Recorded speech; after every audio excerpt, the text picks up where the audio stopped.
or Miller. Everything you've always wanted in a beer and less.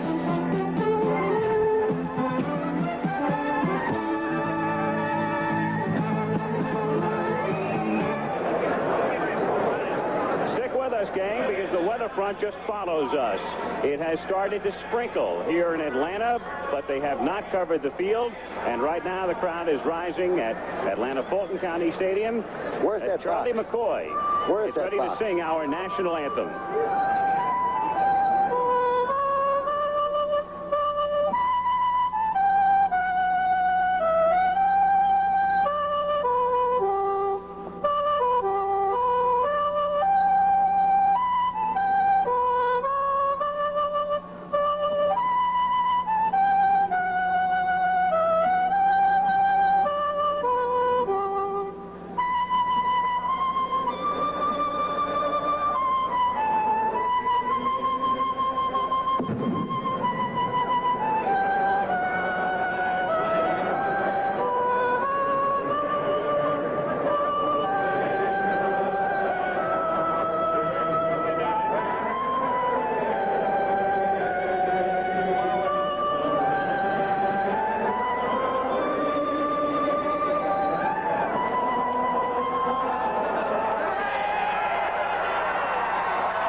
Charlie would sing it. He had other ideas.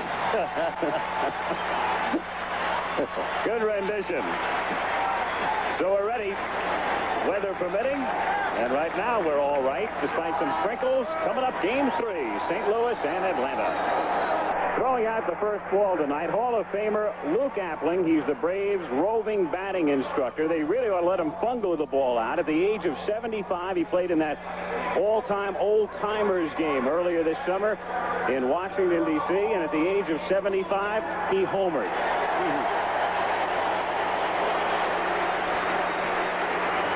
To the opposite field, of course.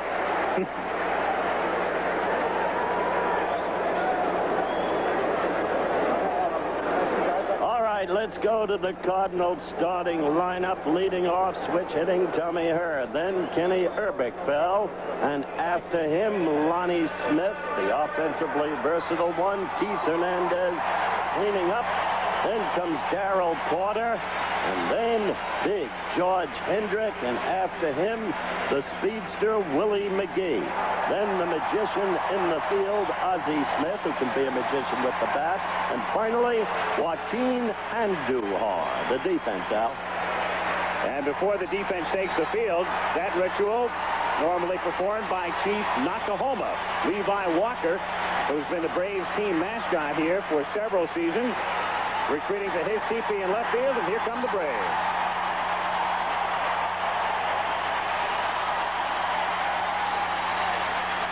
The crowd is particularly vocal because, remember, the Braves have not been home since they clinched the Western Division Championship. They spent the last week of the regular season in California. Then they went right to St. Louis. So they're back in town for the first time in 2 weeks. Chris Chambliss at first base for Atlanta. The Braves second baseman, Len Hubbard. And at shortstop, teaming with Hubbard for the most double plays in the National League this season, Rafael Ramirez, with Bob Horner, who missed 2 weeks at the end of the regular season at third base. He's been in the lineup for all of the games in the playoffs. Jerry Royster, very versatile, in left field. The center fielder is Dale Murphy. He's still out in center, but he drops to number 6 in the batting order tonight. And around in right is Claudell Washington, who they have moved from the leadoff spot to number 3. Bruce Benedict should have an easier time of it tonight. He doesn't have to worry about a knuckleball. And on the mound is Rick Camp. Camp pitching better than that record would indicate during the regular season. Started the 1982 regular season in the bullpen, but they had Garber and they brought along Bedrosian and needed some help in the rotation. And so it was Camp who got the call. Now here at Atlanta, 330 down the lines, 402 to straightaway center, and not nearly as deep in the gaps here as in St. Louis. And for some reason over the years, despite even heavy air, as is the case on a night like tonight, balls just seem to rocket out of this ballpark. Harry Wendelstedt up umpiring his 20th playoff game back of the plate with Bruce Fleming at first, Dutch Rennert at second, Paul Runge at third, Billy Williams down the line and left, and Bob Engel, who worked the plate in St. Louis last night, is out in right field. Andujar, very hot at the end, and Camp at the other extreme. Rick last pitching last Sunday in a game the Braves needed to win to wrap up the West. He's pitched well in this ballpark. He could not win last Sunday at San Diego, but the Braves were able to capture the title anyway when the Giants beat the Dodgers on Joe Morgan's home run. Tommy Hurd to lead things off. Ken Oberkfell and Lonnie Smith to follow. So the Milwaukee Brewers celebrating and then just waiting around now. They're going to the World Series, and we'll find out about the Cardinals tonight. A win, and they go. A loss, and we're here tomorrow for game number 4.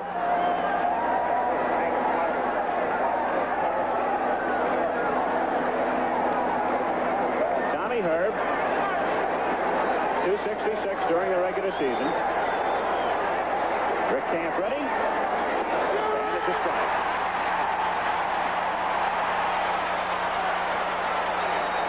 Camp completing 3 of 21 starts this year. Not a particularly impressive walk to strikeout ratio. Walking 52, striking out 68. 1-1 to count. Joe Torre decided to change the lineup a little bit tonight. He's dropped Murphy down into the 6th spot, moved Washington to the 3rd spot, and Horner moved into the 4th spot. So he's figured he might be able to get some more runs this way. Shot foul. That's been the Braves' problem. You go back even to the rained-out game. In game 1, they scored 1 run in 5 innings. 4 shut them out in the official game 1 the next night. Then we were rained out Friday. And last night, Atlanta scoring 3 runs, but only 6 hits. 1-2 the count on her. Camp, his strong points is a sinker ball. He's got to keep the ball down, and a definite help to him with the natural grass. Slows the ball down. It doesn't go through the infield as quick as it does on the turf. Looked like a platoon going after that ball into the corner back of first base. They got a lot of security here tonight. Camp loves this ballpark. He's 22-10 here on the road, 12-18. Vast difference. 1-2 pitch to Tommy Hurd. Grounded the other way down to Horner. Over to Chambliss. 1 gone. Ken Oberkfell coming up. Go back to last night. And this created a mini celebration in St. Louis. Here it was. 1 out. Garber checking the runner at second. David Green. And then on an 0-1 pitch, driven to center field. It looked like Butler was able to get there in time, reaching up, couldn't haul it in. Game-winning hit. 4-3 Cards, 2-0 series lead.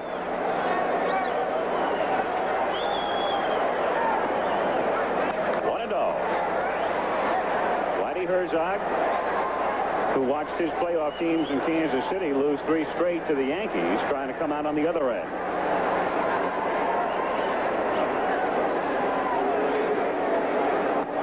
2-0. The Cardinals, first postseason play for them as you look at Joe Torre since '68. First time they've ever been in the divisional playoffs. Braves in postseason play for the first time in 13 years. Grounded to the right side. An easy play for Hubbard. 2 gone. So that would indicate initially, Tommy talking about keeping the ball down. The first 2 balls on the ground. And he's worked well to her and Oberkfell as he faces Lonnie Smith now.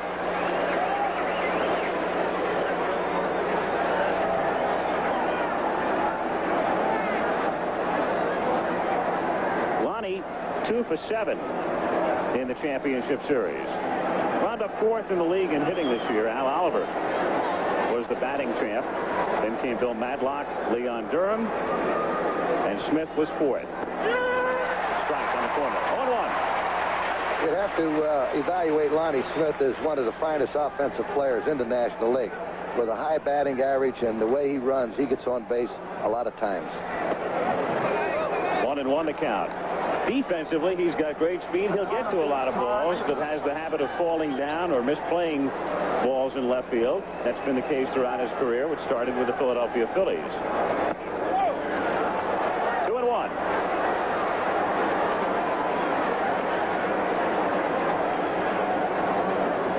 Last night it was Lonnie who was removed when they made the change in left field, making the double switch when they brought in Suter. Put David Green out there, and Green was the man who scored the winning run. 2 out, bases empty, and the 2-1 pitch to Smith. 5-3. 3-1. The intention of the Cardinal batters will be to make Rick Kemp bring the ball up where it doesn't have the tendency to sink. Down to Ramirez, and he gets him on 3 ground balls. Cardinals out in order after a half. It's St. Louis nothing, and Atlanta coming up. The revised Braves batting order leading off Rafael Ramirez, the shortstop. Then Jerry Royster, the left fielder. Batting third today, Claudel Washington, right field. Bob Horner, the big home run man, batting fourth. Chris Chambliss, the steady one, batting fifth. Dropped to sixth. He's been a slump. Dale Murphy. And then Glenn Hubbard. After him, Bruce Benedict, the catcher, and finally Rick Camp, the pitcher.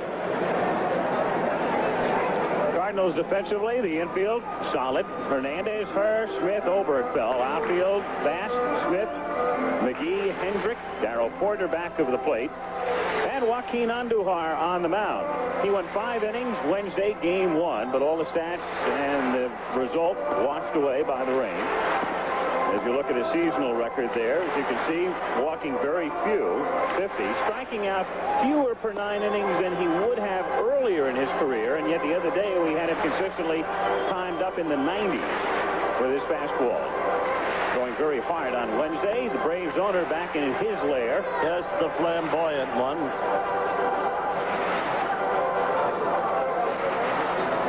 Hoping that, as the judicial term goes, a change of venue will make the difference. Is that correct, Barrister? Not too shabby, Al. Can you give me a degree? What his team must do tonight is get to that man early. Build a protective lead for Camp. Because Camp can keep them hitting on the ground with that sinker for only so many innings. Then the ball begins to go up, and Mr. Camp begins to get shelled. At least that's been his history. Rafael Ramirez, who had hit second in the first 2 games of the series, moving up in the order tonight. He's 1 for 8 in the series. And facing Andujar, who in his last 8 starts during the regular season allowed 6 earned runs. Fastball for a strike. 0-1. Ken Obergfell, edge of the grass at third. Ramirez could lay one down. Joaquin's very familiar with Ramirez. He pitches against him in the Winter League in the Dominican Republic. 1-1 the count. Ramirez providing decent offense for the Braves this season and some surprising power. 10 home runs. Andujar is the type of pitcher that relies on a good hard fastball and a good hard curveball. The latter right there for a strike, and the count 1-2. He gets the ball over the plate, he's going to be very, very tough. He gets hurt only when he gets behind the hitters, and then he lets up to get the ball over the plate, and that's when he gets hit.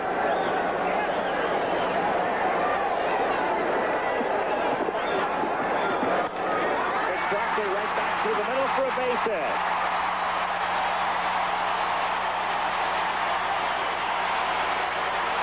So the Braves come home and start things with a single in the bottom of the first inning. On a 1-2 pitch. Right down the middle of the plate.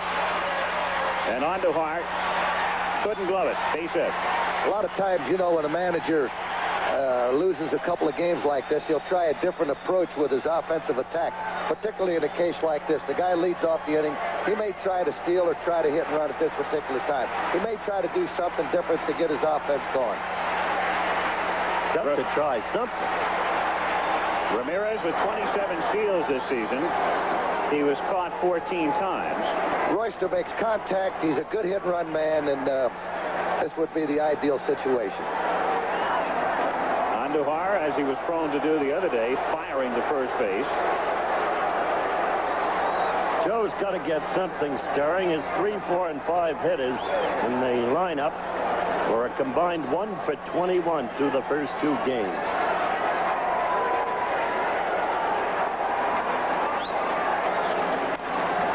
Fouled away. Fastball, he had that one by him, and Jerry swinging late. 0-1. Look at that. And part of the reason there for the shuffle. No runs batted in, no runs scored among the 3 of them. No balls, 1 strike to count. Back in hand first. Those figures would be even more dismal had you counted the rain out.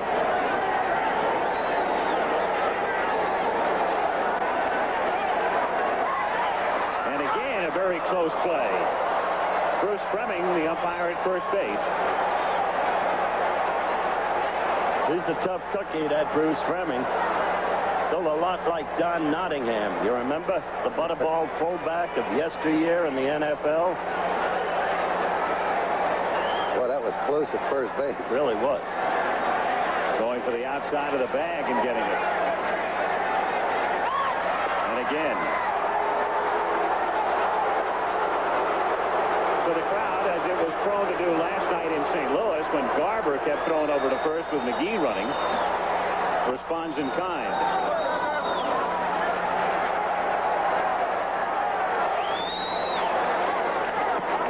Outside, 1 ball, 1 strike to count. No score in the bottom of the first inning. Ramirez has led off with a single. Andujar has a quick move to first base, and he throws over quite frequently to compensate for the fact that he's got kind of a big kick going to the plate. Grounded left side, steered by Oberfeld. To her 1 and back to Hernandez for a double play. There's the strength of the Cardinals again. That good defensive play, turning it into a double play. Watch again, Royster hitting it sharply, but Oberfeld ranging to his left to one hand. And a 5-4-3 on the pivot from Herb, and there are 2 away. They don't hit into them, and they're adept at executing. Waddell Washington. Washington facing Andujar in the rained-out game, doubled Wednesday and came in to score what was the only run of that game. 1 ball, no strikes to count on Claudel, dropping from 1 to 3 in the order. That was Joe Torre's idea, that Washington was hitting the ball good by comparison to Murphy, and he got Murphy out of the number 3 spot for that reason. And Washington has frequently stated publicly that he never liked batting first and preferred batting third, which he thinks is best suited for him. The 2-0 to Washington, a half swing, it's a strike. And the count is 2-1. Look at last night's Cardinals starter, John Stupper. He just watched his teammate bring one up at 94 miles per hour. That's where they're going to try to pitch Washington, to try to keep the ball inside and to try to keep the ball up high on him. Foul back, 2-2. Washington, he had playoff experience going back to the A's. He appeared with Oakland in the '74 American League playoffs.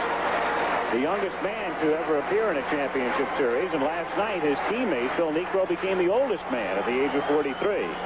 That record can be broken if Jim Cott gets into a game. Not a few months older than Phil.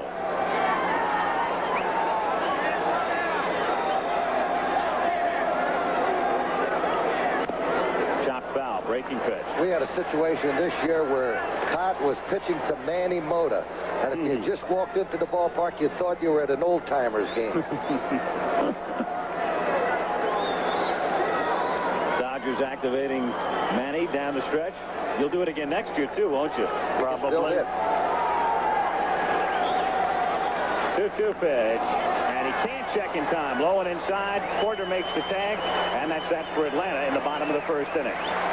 Another look. The pitch low and in, running down at his feet. And Claudel coming around. No question about that. Through one. It's St. Louis nothing and Atlanta nothing. If the Braves win tonight, we'll go to a fourth game to be played tomorrow. There are the times. 3 o'clock Eastern tomorrow afternoon, 2 Central, 12 o'clock out on the coast for Game 4 if the Braves win it. They have. We go to the second inning at Atlanta. Al Michaels with Howard Cosell, Tom Lasorda. No score. Cardinals leading the series 2-0. Keith Hernandez, Darrell Porter, and then George Hendrick. Rick Camp in the first set the Cardinals down 1-2-3 on 3 grounders. Hernandez 2 for 8 in the playoffs. 1-0. This guy is such a fine hitter that he intimidated Joe Torre last night into pitching to Obertfeld because he was thinking about having to pitch to this fellow. Yep, looking ahead. That's that point he made in the pregame talk with me. 2 balls, no strikes to count. Remember, we told you he was a 42nd round draft choice. Ordinarily, you'd pay a guy like that nothing. Down the left field line and curling back out of play, and the count is 2-1. But that was not true of Keith Hernandez. Joe Morgan fan club. That's cute. In memory of Morgan's home run against the Dodgers, the final day, enabling Atlanta, who had lost to San Diego, nonetheless to capture the Western Division crown. Now, Bing Devine, who was with the Cardinals then. Hernandez goes the other way into left field for a base hit. So the Cardinals have their first hit.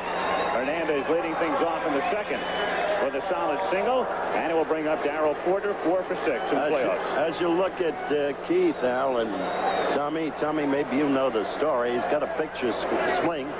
Bing Devine sent Bob Kennedy, who was then with the Cardinal organization, out to check the kid out, and Kennedy sent him a telex. He said, the kid's got a picture swing, sign him at any cost. He wound up getting a bonus of about $25,000, 42nd round draft choice.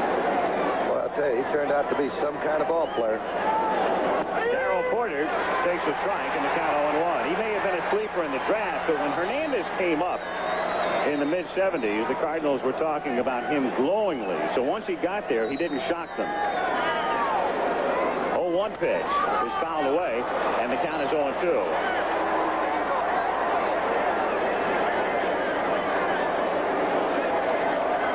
I admire Darrell Porter very much.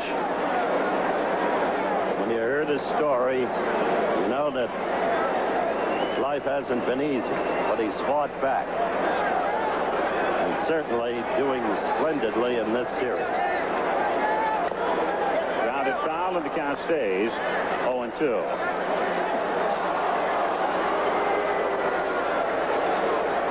When you talk about pitchers who are able to keep the ball down, that stat there indicating just how effective Camp is. He and Bruce Perenni of Cincinnati both serving up pitches that resulted in 29 double plays this season. The venerable one right there, Phil Niekro. I wanted to finish what I started, he said. He went 6 last night. We could see him again in Game 5 if there is a 5th game foul away. Porter's going to try to pull the ball in the hold with the runner holding. That's the reason why he doesn't allow Hernandez to run. He wants to give him the hold that he can do it with. He's a pull hitter. Chambliss holding Keith on at first. Nobody out in the second inning, no score. And the 0-2 pitch is up and away. 1 ball, 2 strikes to count.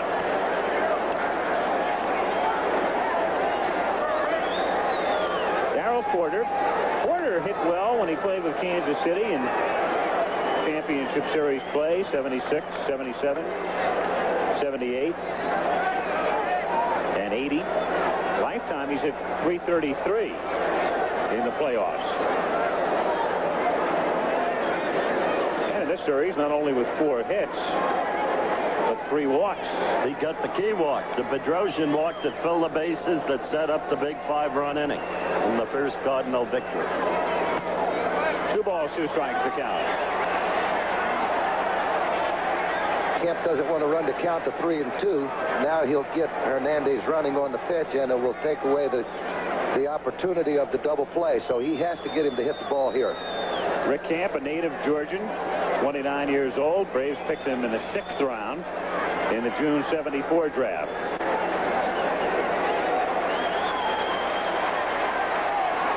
Two pitch, and he lays off, and it's outside, and the board had it 2-2. Porter thought it was 3-2, and the plate umpire Wendelstedt says, "Come on back." I thought maybe we had misread it for a moment. The count was 2-2, and Darrell didn't know what it was. Well, Wendelstedt got that one right, Tommy. That's right. And now you can look for Hernandez to be running on the pitch.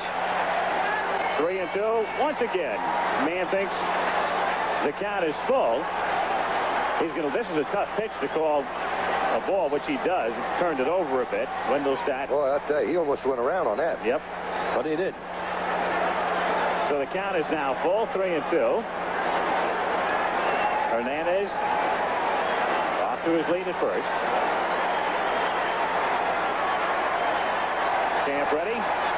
There he goes, and the 3-2 pitch is chopped foul outside first.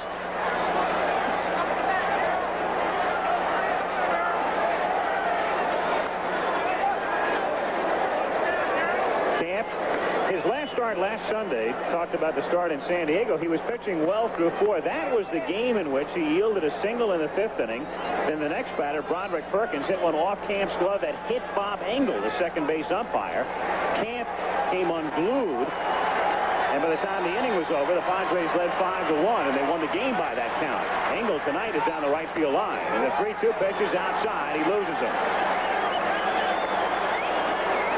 So Porter, who had rehearsed that move to first base, now goes there officially. Runners at first and second with nobody out. And up comes Hendrick. Can't overestimate the value of this man of this club, Tommy. And yet when the Cardinals got him, there were raised eyebrows because, as Al mentioned the other day, bad relationships with media people. Refuses to talk to them, which under the Constitution is his right.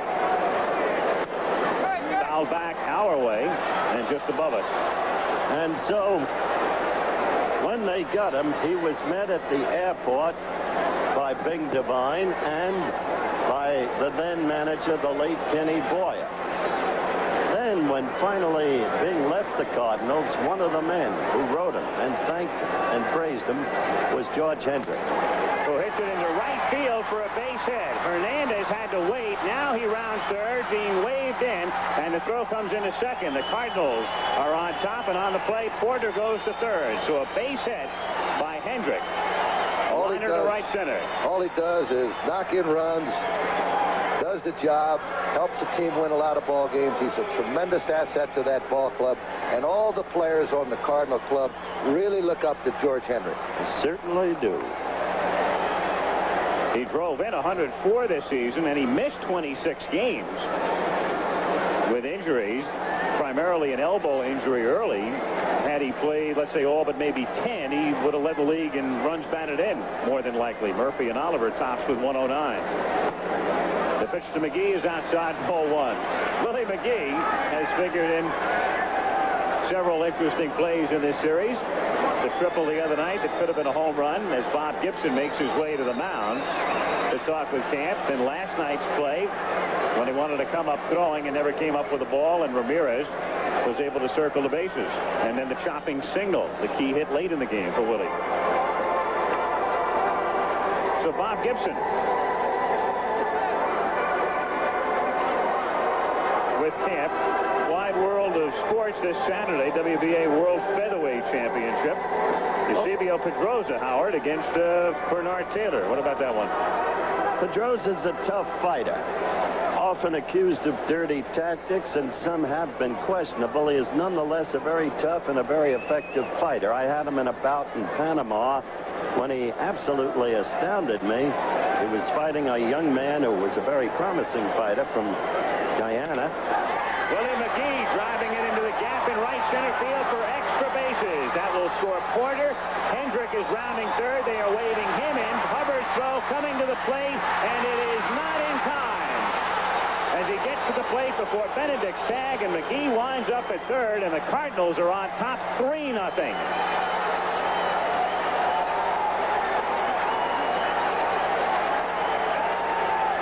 Willie McGee.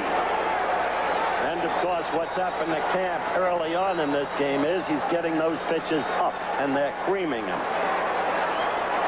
Hendrick sliding in, getting tagged in the head, but his foot on the plate prior to the tag. That's the most solid contact Willie's made in this series.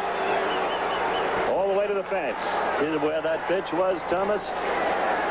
Camp has to keep the ball down or he's in trouble, in which he is right now. And it's a base hit up the middle for Ozzie Smith to drive in McGee and make the score 4-0. So now all of a sudden, the crowd, which was in an ebullient mood, begins to boo. They want Camp out of there. And Joe Torre will be filling the request. Just to finish up, Pedroza, a tough cookie. Taylor, equally tough. Should be a very good fight. So Camp is gone with nobody out in the second. 4-0 St. Louis. Pascual Perez, who started, went 5 innings plus in game 1 on Thursday, comes out of the bullpen, and he was down there just briefly. Perez didn't have much opportunity to get a lot of throwing in, but Torre could not afford to wait any longer the way Camp was going, so he brings in the youngster who started the season in the minors in the Pittsburgh chain, came to Atlanta in the Larry McWilliams deal, went to Richmond, came up, and pitched well down the stretch. Al, much has been made of the notion that the Braves at home are super. I don't cotton to that notion because I don't think the figures bear it out. They've only outscored the opposition at home over the season by 1 single run. The truth is they do hit more homers at home than on the road, but the other truth is that Atlanta was the best team in the league on the road, and they clinched the pennant, winning 5 out of 7 on the road. Andujar up there to bunt. Chambliss will make the play. Back to Hubbard, 3-4 on the sacrifice, and down to second goes Ozzie Smith. So that's the first out of the inning. An inning that's featured 3 singles, a triple, and a walk, and a 4-0 Cardinal lead, and Tommy Herr the batter. The truth is, Al, that while they hit 95 homers in this ballpark in 81 games, they simply have not had the depth of pitching, and especially the essential point Tommy Lasorda made, the left-handed pitching that they need to protect in this ballpark. So I don't think being at home is that big for the Braves. Pitch on the way to Tommy Herr is taken for a strike. Well, we talked about it last night. You were in Pittsburgh last night, Howard, at the Steeler dinner, but the Braves come in, Necro at 17-4, and then after that, the rest of the rotation for the series was Perez, spending half the year in the minors, Boggs, spending 2/3 of the year on the disabled list, and Camp, who was 2 under 500. 0-1 pitch is popped in the air, left field. Royster comes in, and Jerry gets there to make the play. 2 gone.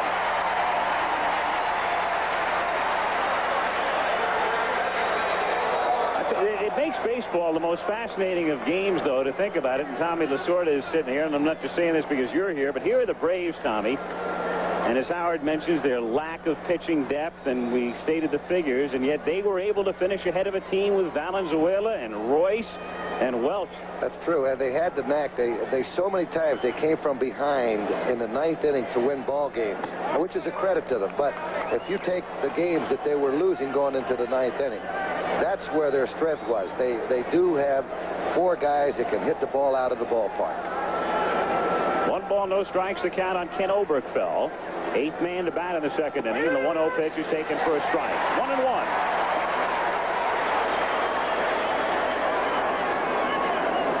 Nothing Cards. 2 out. Smith at second base.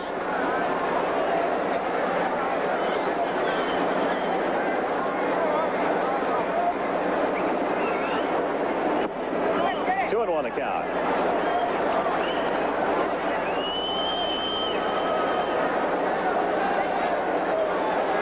Again, Then if you were out sailing today, Milwaukee beat California 4-3. And the Brewers in the World Series for the first time ever. 2-1 pitch. In the air to left center field. Murphy waves Royster away, makes the catch. So Perez does the job, but the Cardinals pick up 4. 4 hits, leave 1. Middle of the second, 4-0 St. Louis. Bob Horner will lead off for Atlanta going to the bottom of the second inning. And Howard had this conversation with him earlier. Quite candidly, there were problems with the front office between you and Mr. Turner. Have those been resolved? Pretty much. Last year was very quiet. This year's been very quiet.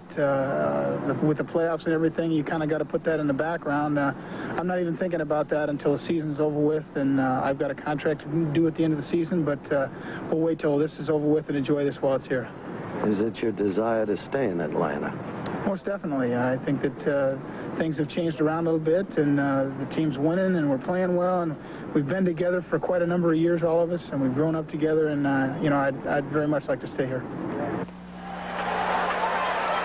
And here is Horner to lead things off in the bottom of the second inning, to be followed by Chambliss and Murphy. Pitch for a strike, and the count is 0-1.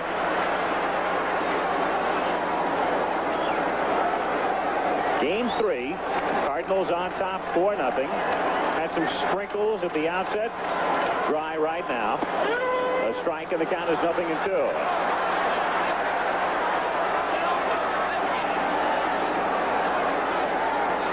Andujar, signed by the Reds, never pitched for them, spent several years in their minor league system, then on to Houston, and now St. Louis. Chopper foul. 0-2. When you talk about Herzog, the restructuring of the club, you mainly think about that deal with the Milwaukee Brewers, the blockbuster, also the Suter deal, getting Bruce from Chicago. The Andujar deal was a pretty good one, and it was buried because it happened just before the baseball strike last year. Tony Scott going to Houston. He jammed it with that fastball. Again, if you have not been with us for a few games, Bob Horner, crowd is responding. Ted Turner wound up with the carom of that foul ball. The reason for that response. Turner playing with his elbow wrapped. Hyperextended elbow incurred in Cincinnati on a base running play on September the 18th, and he was out 2 weeks. Up, foul ground. Hernandez coming over, has room. One gone. Down goes Horner, up comes Chambliss. It appears that layoff has really hurt Horner swinging the bat. It would certainly appear that way. This is the man who can be difficult for Joaquin.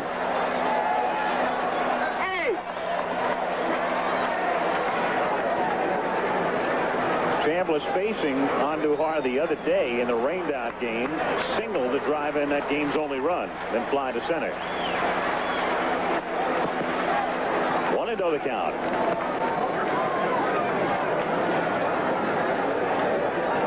.95 the reading on that last pitch by Andujar.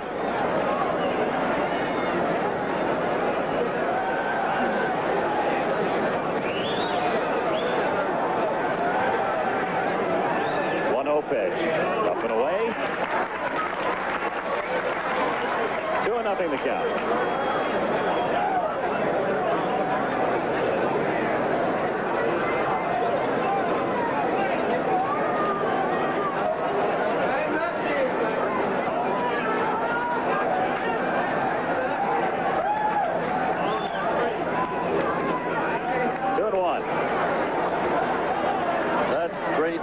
This lady, of course, is Mrs. Coretta Scott King, the widow of the late, great Dr. Martin Luther King. Chambliss chasing it.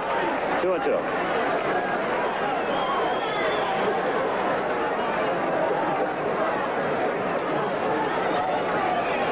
Crowd quieting down. Not much to cheer about when your club's down by 4 early.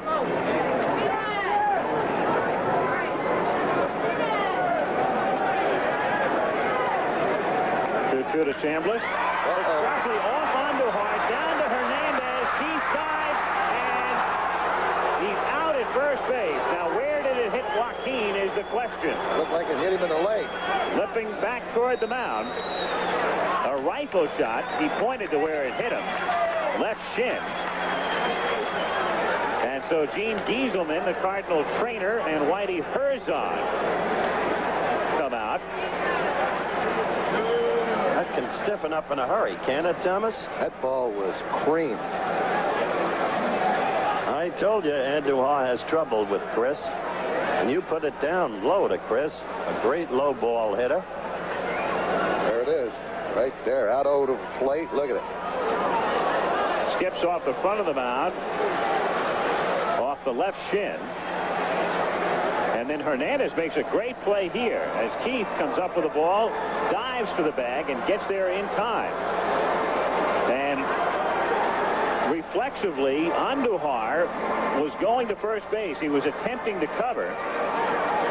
As you can see, the close play, and what a play by Hernandez, overshadowed right now by the Cardinals' concern about Andujar. Keith, the 4-time Gold Glove winner. And Andujar says he's okay. That, of course, though, is the type of injury that as time goes along, he's going to feel a lot better. Yeah, they're going to try to put some ice on it as quickly as possible when it gets in the dugout to keep it from stiffening. But something like that may be bothering me in a couple innings. So 2 down with the bases empty, and Dale Murphy is the batter. Murphy, one Brave who certainly enjoyed the confines of this park this season, hit .310 at home and hit 24 of his 36 home runs in this stadium. Foul back. 1-1.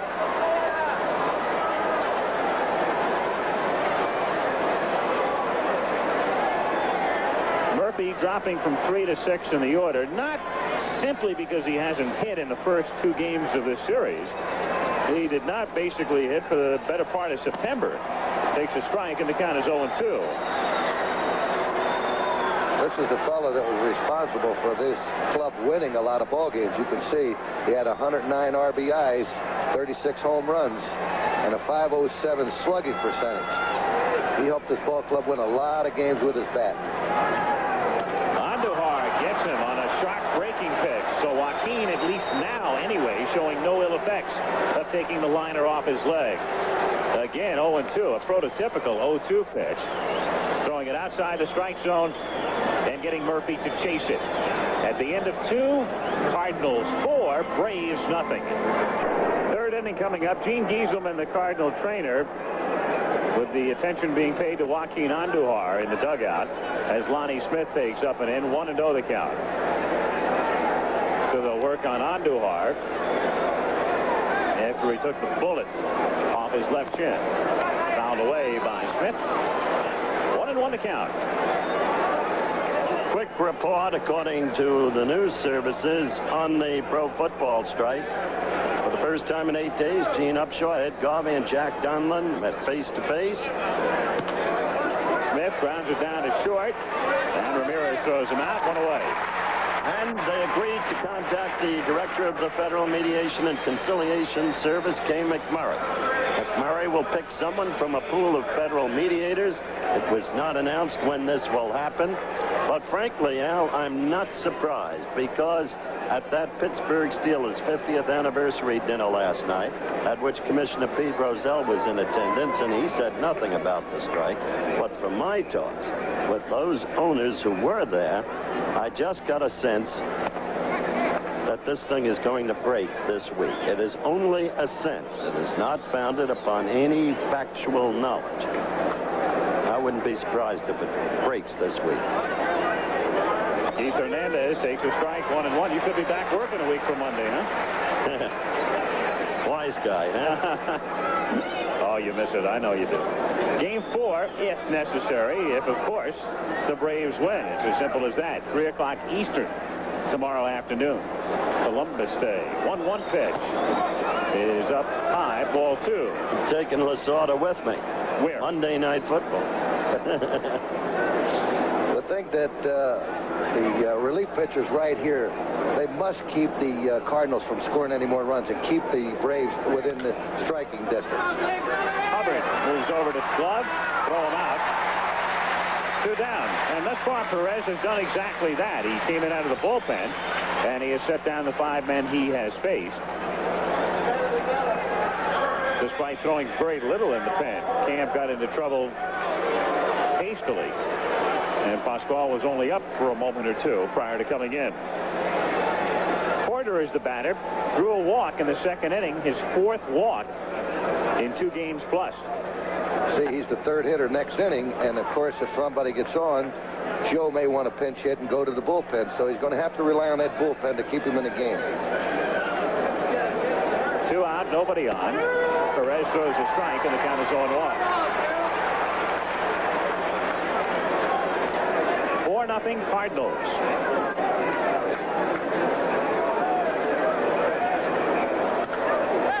Popped up a mile high back toward the screen. Bruce Benedict is coming back and won't have a play. That ball had a good chance of hitting a low cloud. Howard, that's what you call a major league pop-up. I've seen. I saw you hit some. A lot of them. I threw a lot of them up, too. Made the point the other night as you looked at that graphic that Perez really runs counter to what you would think. Has more success against left-handed batters than righties. 0-2 pitch is in the dirt, and the count is 1-2.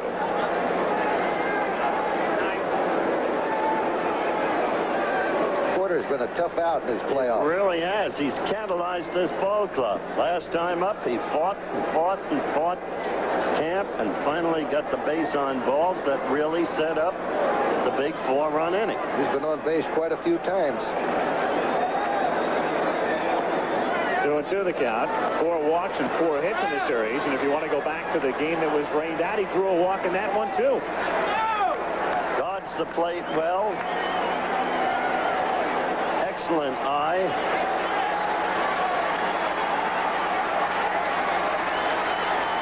Pitch on the way is outside. So after getting quickly ahead, the count is now full.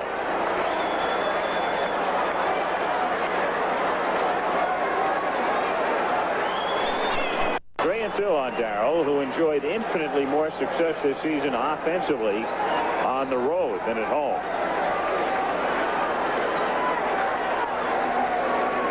And the 3-2 pitch to him is fouled straight back.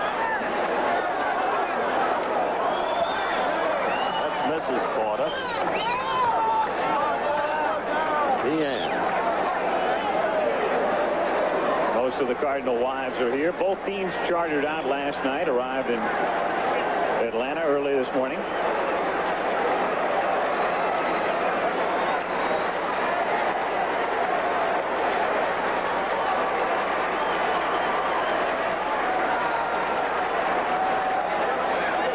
And the 3-2 pitch. Swinging. So Pascual Perez has ignited the crowd. Coming in to set down the 6 men he has faced, and after 2.5 it remains. Cards 4, Braves nothing. If you missed it this afternoon, Milwaukee winning that game, each team scoring in the first. Freddie Lynn driving in the California run, and Ted Simmons with a sacrifice fly to get Molitor home. California took the lead on another Lynn base hit to drive in a run in the 3rd inning to make it 2-1. Bob Boone driving in a run in the 4th inning to make it 3-1, and Ben Oglivie made it 3-2 in the 4th. In the 7th inning, that's when Milwaukee won it, picking up 2. Cecil Cooper, a 2-out, 2-run single, and that provided the difference. Peter Ladd closed him out. The game ended with Rod Carew grounding out with a man at second, and Bud Selig is going crazy. Our congratulations to Mr. Selig, to Mr. Harry Dalton, to the Milwaukee Brewers. You come from behind the way they did, and you've got to admire them. And also to Mr. Harvey I was King. about to say, to that extraordinary man. Len Hubbard takes up an in. One of the most compelling stories, Al, really in my lifetime in American sport. The 2 major surgeries, then the leg amputation, life all but taken from him, and to come back, good Lord. Hubbard fouling it away. Keene taking over the team on the 2nd of June this year. And off and flying they went. was in the American League in his heyday. He was some kind of hitter. Well, the Big Bear was his first manager, the late Fred Hutchinson. And the K&K boys came up together, Keene and Kaline. And Fred Hutchinson said to Harvey, somewhere along the way, young man, somebody's going to try to change your batting stroke. They're going to want to make you a power hit. Long ball. Don't let them do it. Just keep your stroke and keep your personality. And Keene says it's lived with me. Here's a 2-1 pitch to Hubbard. Pops out. Back out of play, and the count 2 balls and 2 strikes. Joaquin Andujar showing no effects really at this particular point anyway, taking the one hopper off his leg. In the second inning, he came back to strike Murphy out. He's 2-2 here and is throwing hard to Hubbard. He's still got the good stuff right now, and the only thing he has to worry about is the leg stiffening up later on. Good pitch. If anything, he looks even sharper. 3 strikeouts. The last 2 are successive. Same type of pitch you got Murphy on here. Run it low and away and get him to chase it. 1 gone. This guy is some pitcher. It was just a break that the Cardinals, Whitey Herzog will tell you, got Andujar. It was a matter of Andujar not settling with Houston monetarily and Scott not settling with St. Louis monetarily. Each promptly signed with the other team when the trade went through. And Smith throws out Benedict for the second out of the inning. So the Braves with just 1 hit. That was Ramirez who led off with a single. Royster followed by hitting into a double play. Andujar struck out Washington to end the first, set the side down in order in the second, and 2 gone quickly in the third, with Perez hitting for himself. This crowd came out here tonight with a great deal of enthusiasm, and as yet the Braves haven't given them anything to cheer about, but it's still early in the game, and they're only 4 runs down, and they got a lot of innings to score. Perez tries to bunt his way aboard, takes a strike. Braves drew a record 1,801,000 this season. They got off to that great start, drew well over the course of the summer, but then they had some very disappointing crowds in September for some key games here, down in 4 figures. To the right side to Hernandez. Keith makes the play himself, and Andujar looks fine. No ill effects whatsoever. Through 3, it stays 4-0 Cards. Scoring in this one in the second inning. The base hit by Hernandez starting it. Darrell Porter the walk. George Hendrick drove in 1 with a single. Willie McGee 2 with the triple. And then Ozzie Smith got McGee home, and it's 4-0 as we go to the 4th inning. George Hendrick leads off, facing Pascual Perez in relief of Rick Camp. 0-1 the count.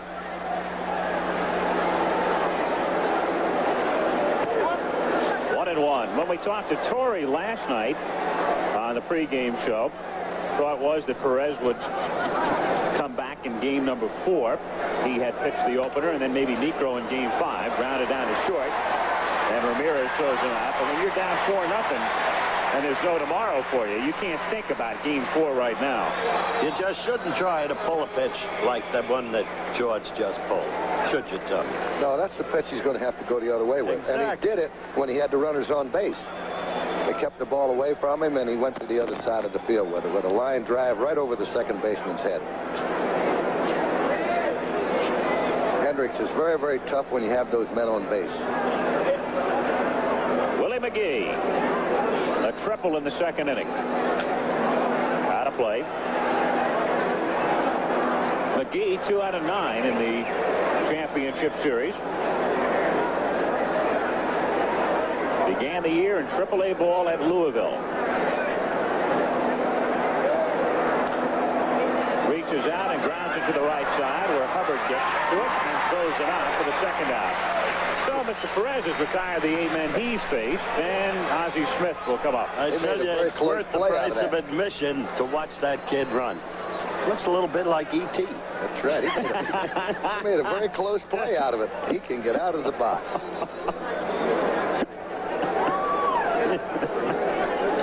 You said it, Coach. What's the matter, Al? You said it. I wanted to make sure where the letters go. There's nothing wrong with that. 2 down. Smith takes inside, full 1. Elliott almost went with E.T. That's right. E.T. almost stayed with Elliott. Ozzie getting out of the way. This one gets the inside corner, and the count is 1-1.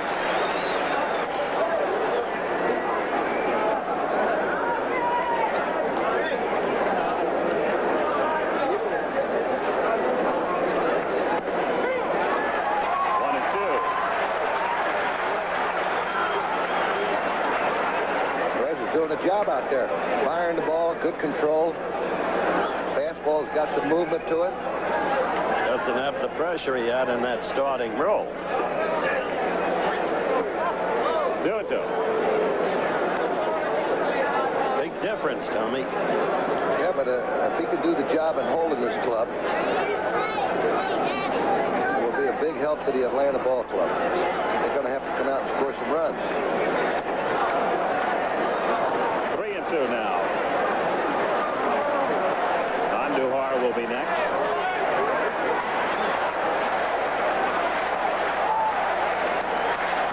Let's go Braves is the chant, and the 3-2 pitch, and they lose him. So Ozzie Smith goes to first base.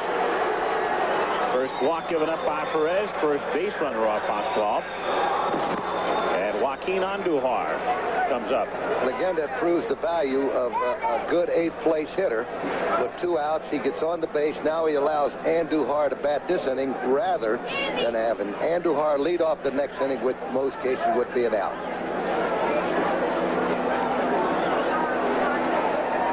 Smith at first base.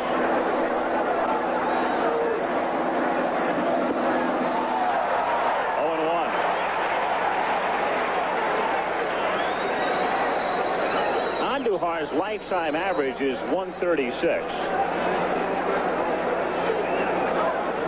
And as you can see, top 12 pitchers and strikeouts. He doesn't get cheated up there, though, normally. He loves to flail away. And the count is 0-2. He very rarely makes contact. Yep. In other words, he looks good swinging and striking out. Trying to hit that curve low and away down the left field line.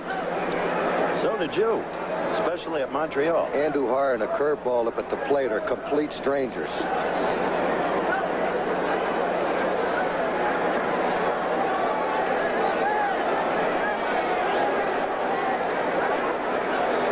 There it is.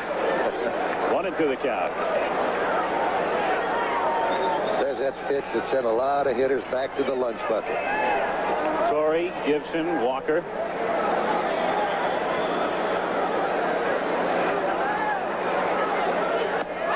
Joaquin is gone. So Perez has come out firing from the bullpen. And at the end of 3.5, 4-0 St. Louis. Reminder, coming up next Thursday, after Too Close for Comfort, Richard Crenna and Patty Duke Aston return to television in the outstanding new family comedy, It Takes Two. An hour of laughs next Thursday at 9 Eastern Time.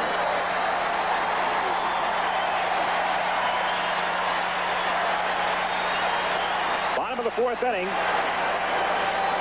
Rafael Ramirez to lead off. Jerry Royster and Claudell Washington.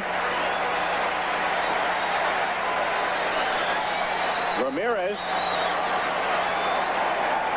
the only Atlanta base runner to this point, singled in the first. Was erased on a double play, takes a strike, 0-1. This kid looks frailer than he really is. You don't realize how tall and lithe and supple and beautifully built he is until you stand next to him. 0-2. Tommy knows him inside out from his days in the Dominican Republic, and he's the kind of kid who grows on you, doesn't he? He's been doing a real good job for the Braves. Last year he made a lot of errors. Of course, he made a lot of errors this year, but he's made a lot of great plays for them and really helped them out. And offensively, he's improved a great deal. Wouldn't be a bad tactic, it seems to me, to try and get some men on base and let Andujar work that leg that was hurt to use the bunt. That's a weapon. He's going to throw him a slider right now, it looks like. Not going to bump with 2 strikes, of course, but I mean generally and tactically speaking. 2 balls, 2 strikes to count on Ramirez.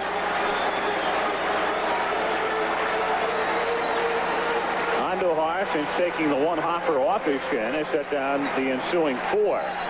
Joaquin, little success in recent times against Atlanta, has never won a game in this park. Outside, 3-2 the count. That's true, but as we pointed out, it's a deceptive figure because he has pitched very effectively. He's lost very close, very tough ball games. With a 4-run lead, Joaquin Andujar doesn't want to walk this batter. He's going to have to come right in with a fastball. He missed with 2 sliders. 3-2 pitch. Loses him. So Ramirez draws the walk. The first given up by Andujar. And the Braves giving their fans a chance to get up. Chief Nakahoma. Jerry Royster, the batter. Andujar this season allowing about 1.7 walks per 9 innings.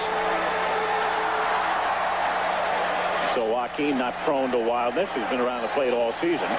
Ramirez goes, and Royster pops it up in foul ground and back out of play.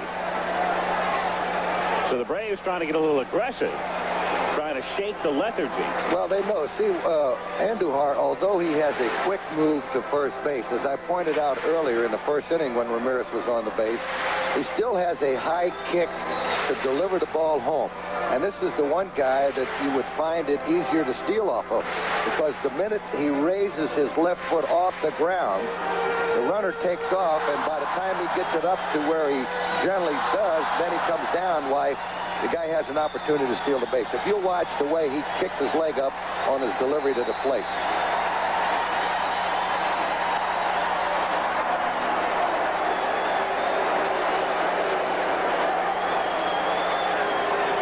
To the very point you make, he tries to compensate by working over the runner and trying to hold him on the bag. 0-1 pitch. He stays this time, and it's grounded down to Her at second, who makes the tag and throws to first, a double play. The second that Royster has grounded into. And just an unfortunate break for Atlanta. The ball hit right there for Tommy Her, able to make the tag. There's no way he goes 4-6-3 on this one. He's got to get him in this fashion, and he does. Royster hitting it right there for him.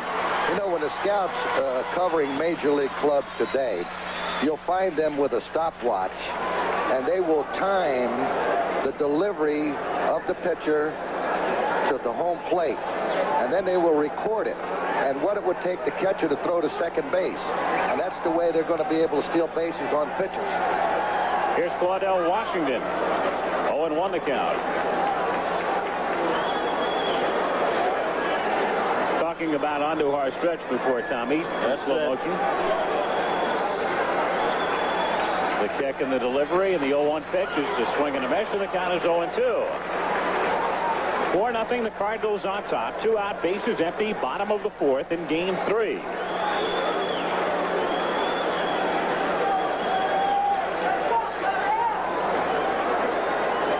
Wants to come back in with a slider again. That's why they've been pitching this guy the whole series, throwing breaking balls in on his hands and fastballs up and in.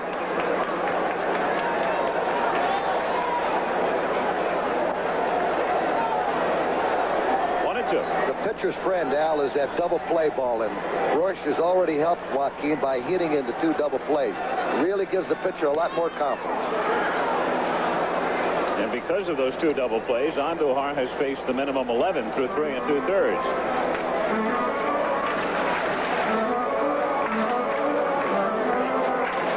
Two teams in the playoffs, the 2 teams that led the league in turning the DP this season. Atlanta 1 and St. Louis 2.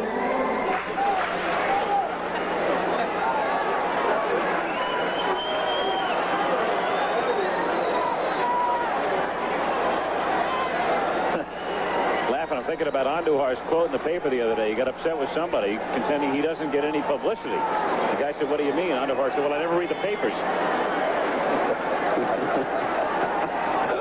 1-2 2-2 pitch. He's taken low. 2-2. It's not too bad, is it?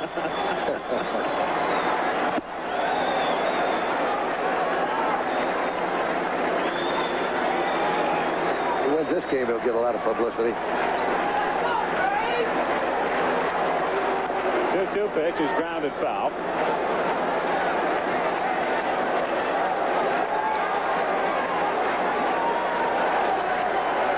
Remember one thing, 4-run lead in this park. There's not too many leads that are safe. You got to be careful in this ballpark. You get a couple of men on, and a Horner or a Chambliss or a Murphy comes to the plate, and they can hit the ball out of the ballpark and get this club right back in the ball game.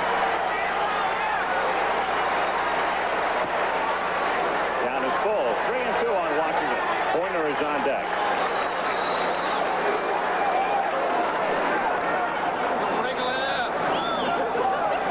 Andujar from the Dominican Republic, as is Perez, pitching in relief for Atlanta. And Joaquin losing Washington, so he's walked 2 in the inning.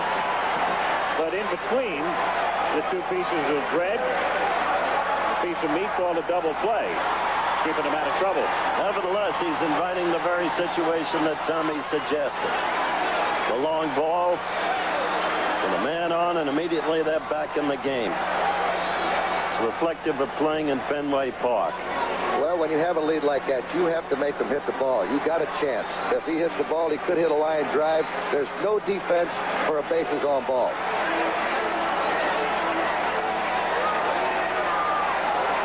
Bob Horner fouled out in the 2nd inning.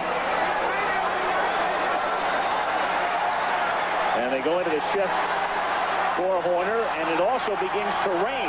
Tommy Herr on the left field side of second as Horner pops it back foul out of play. Crowd rises. Oh, they're getting excited. They love the rain. Well, they love the rain because it's not an official game right now. Exactly, and they know what happened to that team the very first game, and look at it come down. 2 more outs, they would have had a victory in the very first game. Right now, we are still over an inning away from a full game, a complete game. An official game as we're in the bottom of the 4th. You have to play 5. 0-1 pitch is outside, off Porter's glove, and down to second goes Washington. Andujar is struggling at the moment. No question about it. Rain coming down steadily. You can see it from the low angle shot. A steady rain, but still no stoppage. Harry Wendelstedt, the plate umpire tonight. Any postponement, of course, would have to be called for by the National League president. In this situation, it's Chubb Feeney. One thing about this field, it will take a lot of water. It's got a great drainage system. Andujar backing off. And he wants Porter to come out. So the Cardinals into their shift.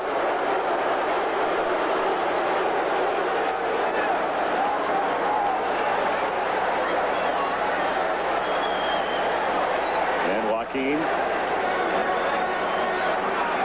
ready to work 1-1. Career-wise, on has hit 70% of his home runs in this ballpark. 97 at home, 1 on the right.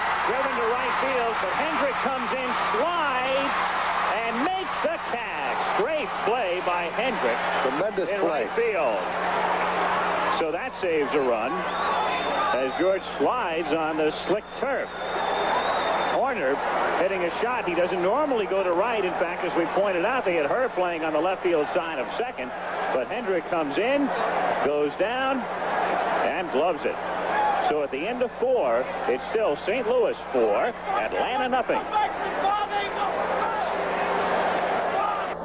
Well, Wide World returns a week from Saturday. WBA World Featherweight Champion Eusebio Pedrosa, I've told you, this Saturday, forgive me, defends his title against Bernie Taylor. That'll be live from Charlotte, North Carolina, except on the West Coast.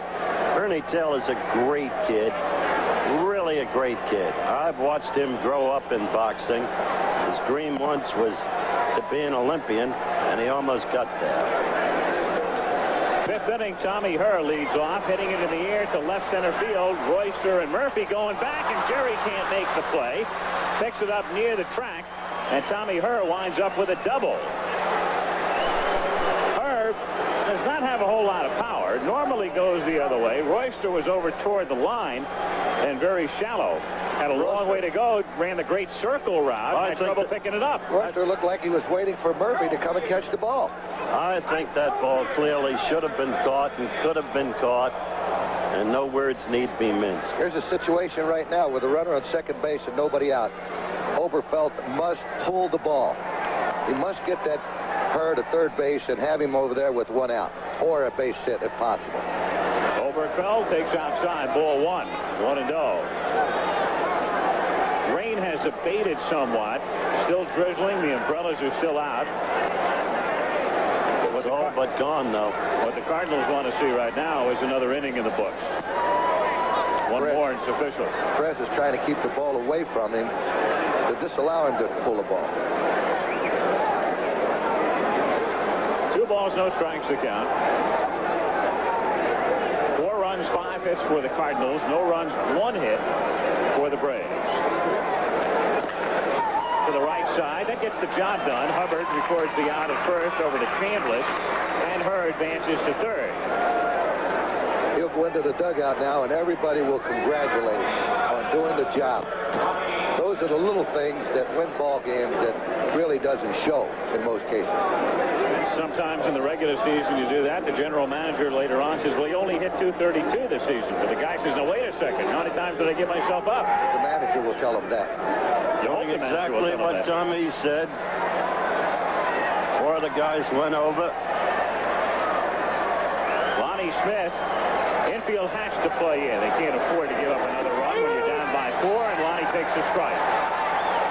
And here's where this hitter must realize that Oberfeld gave himself up to get the runner to third base. Now he has to make contact with the ball and try to lift it out of the ground.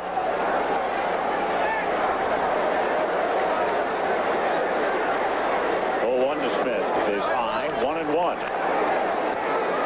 That's not the kind of pitch to get a batter to hit it into the ground, I'll tell you that. Absolutely right. He must keep the ball down.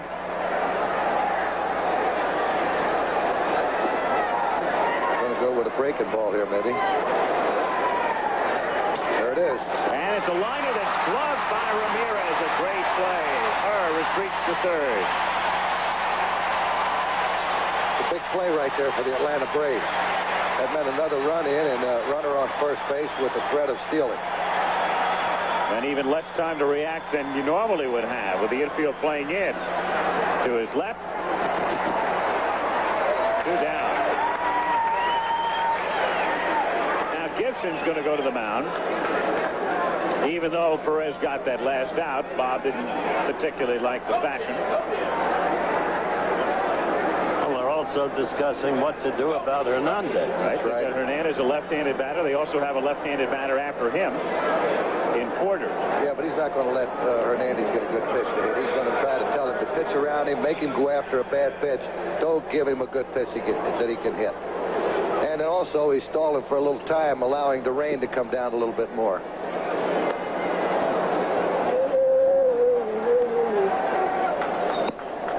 There it is. Coming back again and coming down reasonably hard. 2 down, Herr third.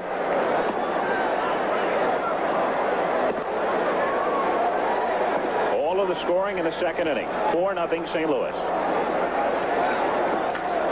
A liner, and it's off the glove of Hubbard into center field. That will score Tommy Herr and make it 5-0. So Hernandez did get something relatively decent to hit, and Hubbard couldn't hold on. And that scored as a base hit. Hernandez is second of the night. So Ramirez is able to make 1 play, but Hubbard can't duplicate the feat.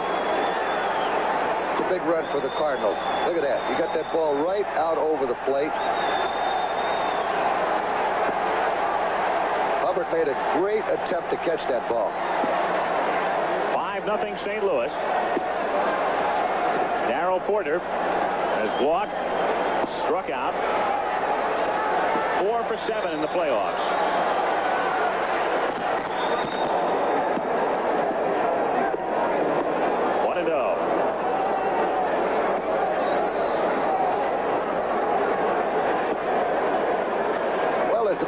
starts to get a little bit muddy from the rain coming down, it's going to make it tougher for him to get a good toe haul on the mound. And throwing the baseball is going to be a little bit tougher with the rain on the ball and in his hands. So he'll have a little bit of control problem as the rain gets progressively worse.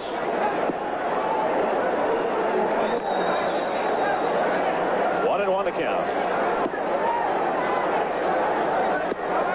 Might look for Hernandez to run, too. He might want to get thrown out to get this inning over with.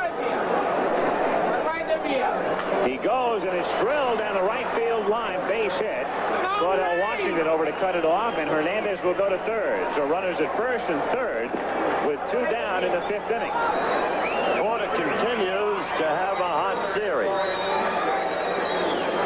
I remember, Tommy, and some of the fans in Atlanta were a little bit upset when in your man-for-man comparison opening game, as Joe comes out to change pitchers, you said Bruce Benedict is by far the better defensive catcher. But I've got to take Porter based upon his bat.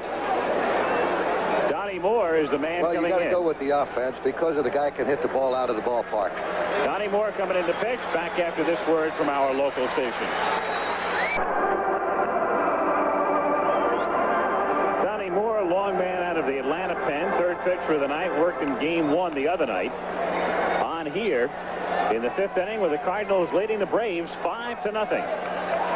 And as for Mr. Darrell Porter, excuse me, he's been on base 8 times in 11 trips to the plate. 5 out of 8 hits, 3 walks, 3 of those hits doubles. For a 3-game series, that ties the record. 3 doubles in the playoffs. George Hendrick, the batter. Hernandez at third, Porter at first. Inside, 1-0 the count. Keith, who drove in a run with a base hit, and Porter. Mr. Hendrick is a tough out for Donnie Moore. 1-0 pitch. 1-1. What the fans are hoping for now is a monsoon.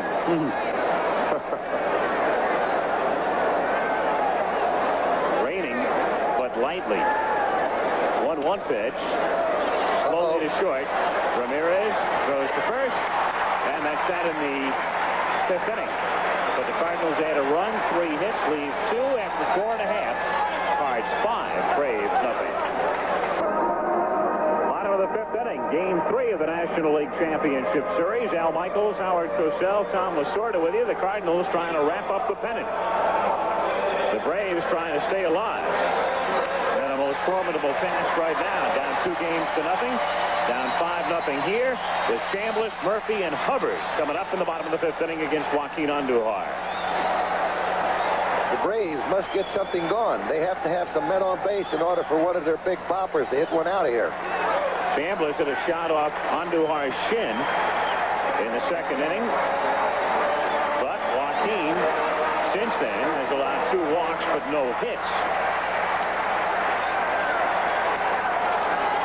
Toward the middle, and Herr is there, stays with the erratic hop, and throws him out. 1 away in the 5th inning. And Dale Murphy coming up.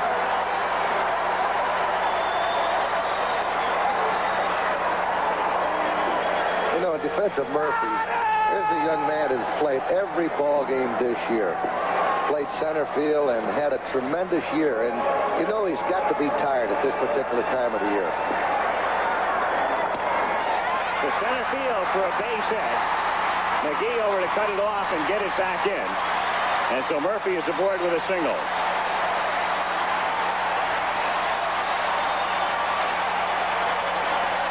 Second hit in this series for Dale. Second hit of the night off Andujar. And Hubbard is the batter.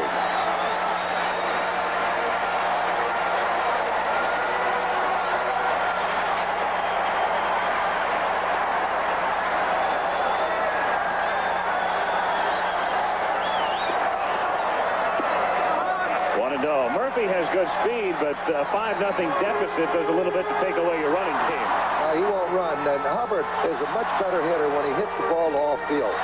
If he tries to pull the ball, he hurts himself.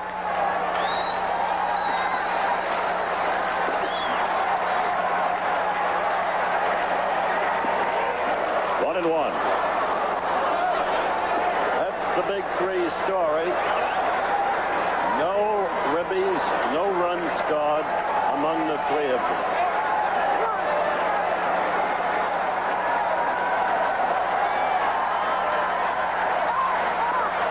First base and a balk is called. Bruce Drumming, the first base umpire, called it. He indicated that he brought his knee forward and then turned around and threw to first base. And Joaquin, while not enamored with the call, basically agrees. No Cardinal protest. Pick it up here now. See the knee. Knee bent forward and then comes around. It's a very good call.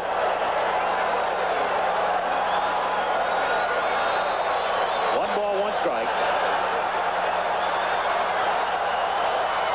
Crowd trying to pump some life into their team as Hubbard fouls it back.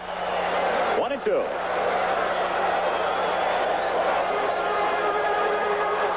Looking at the Braves bench, if they get a couple of men on, it looked like it would be Wisn't to hit because he's got the capabilities of hitting the ball out of the ballpark. And although Pocoroba is a good contact hitter and line drive hitter, Wisn't will hit the ball a little bit more with power. They've got Bob Walk in the bullpen. And he blows it by Hubbard. That's the second time Glenn has struck out, and that's strikeout number 4 for Andujar. 2 down now in the 5th inning with Benedict coming up. It's a big strikeout right there. Andujar still throwing the ball hard.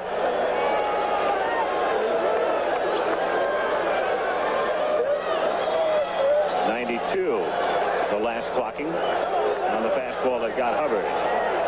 Benedict at the plate, takes outside, ball 1. 1-0 the count.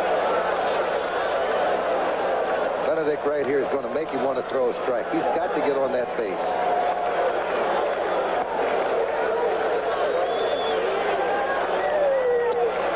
And 2-0. He'll be taken until he throws a strike.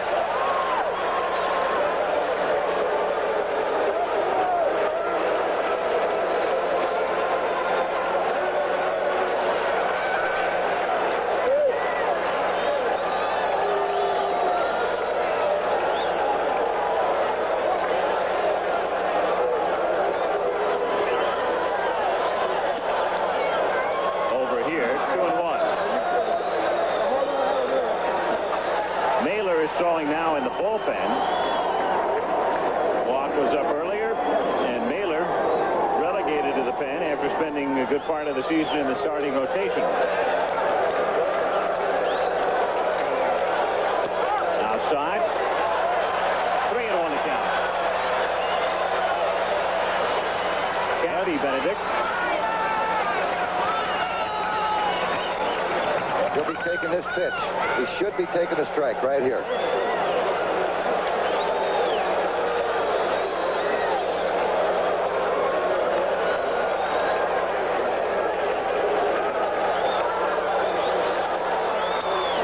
In the air to left center field.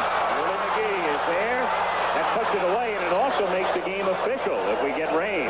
We've played 5 now at Atlanta in game 3. The Cardinals 5 and the Braves nothing. Next Wednesday, Diane Cannon has it all. The best of the good life with a husband on the East Coast and a husband on the West Coast. Special world premiere movie. Having it all next Wednesday. Willie McGee will lead off in the 6th inning, and here was McGee's 2nd inning triple, coming with 2 men on. Drilled into right center between Murphy and Washington. Cardinals wound up getting 4 in the inning, added 1 in the 5th. And as we go to the 6th, it's 5-0. To me, that's one of the most exciting plays in baseball. To see a guy that can run like that and hitting a triple. McGee has 2 triples in this series. Only once as a hitter. Previously had 2 triples in a series. That was George Brett. He did it in 5 games in '77 against the Yankees. He has his 2 in 2.5 games. And in case you're wondering about the Braves, this team is purely and simply gone flat. How did they win the pennant and now look almost futile? Explain in a moment. 1-1 pitch. A strike. They won. There's Joe Torre, who has seen his team, and he's powerless to do anything about it, the same way Lasorda was powerless to do anything about his club when they scored only 16 runs in 8 games. Atlanta won the pennant by overpowering the opposition. Chopper, corner, waiting for it, has to hurry, and just does get him. Oh, does he run? What an amazing burst of speed.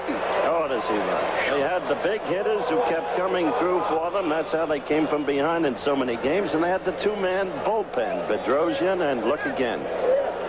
Corner making sure he has it, and then gunning a strike, and you can see how close McGee makes it at first base. It's amazing, isn't it? Ozzie Smith to the hole and through for a base hit into left field. So Ozzie with a perfect night. 2 singles and a walk. It'll fool you. He's a pretty good bat manipulator. So the Cardinals tonight, like the other night when they had 13 hits, 11 singles, a double, and a triple. Tonight, 8 hits, 6 singles, a double, and a triple. And Steve Mura down in the Cardinal bullpen, just getting him some work.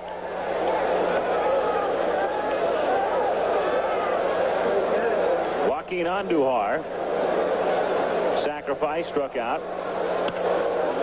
Lays it down, and he'll have another sacrifice the same way as before. Chambliss to Hubbard covering, and Ozzie Smith goes down to second. So 2 down.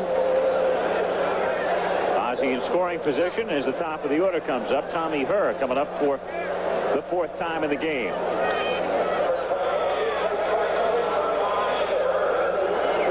And there's Bob Walk up again in the bullpen with Moore due to lead off, the pitcher in the bottom of the 6th inning, and no doubt Torre going to the bench.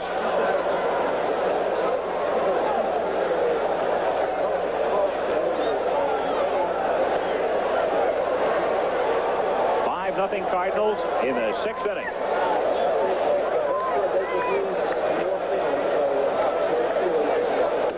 Outside. Cards win tonight. World Series starts on Tuesday in St. Louis. As you look at Tommy's wife, Kim.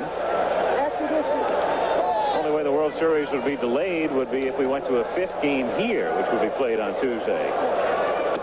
2-0.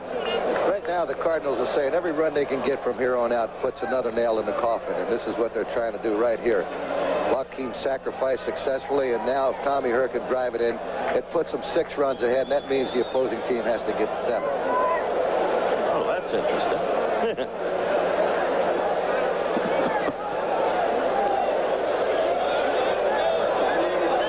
Ball 3.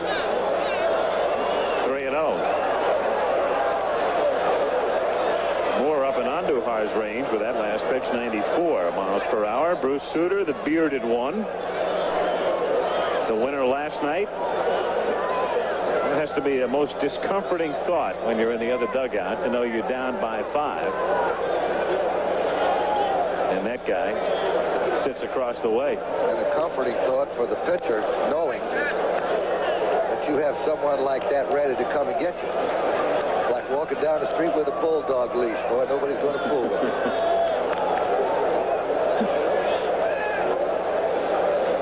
3 balls, 1 strike to count.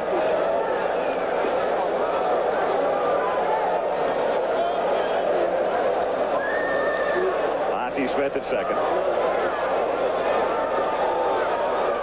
And the 3-1 pitch is a strike. The count is full.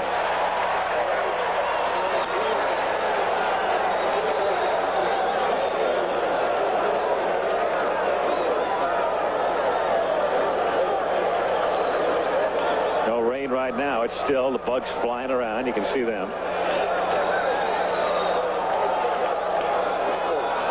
The 3-2 pitch is hit in the air, curling foul. Back out of play. Count Stays 3-2.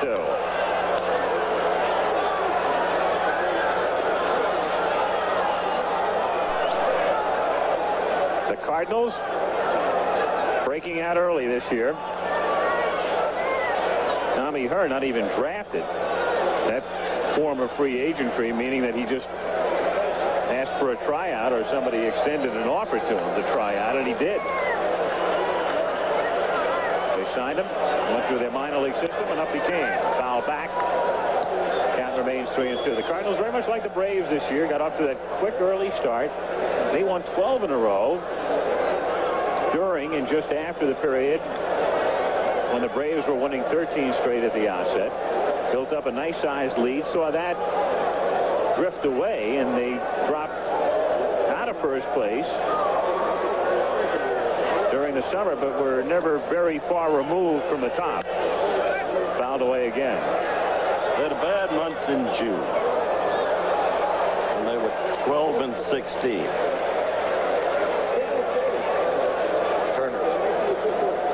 Ted Turner.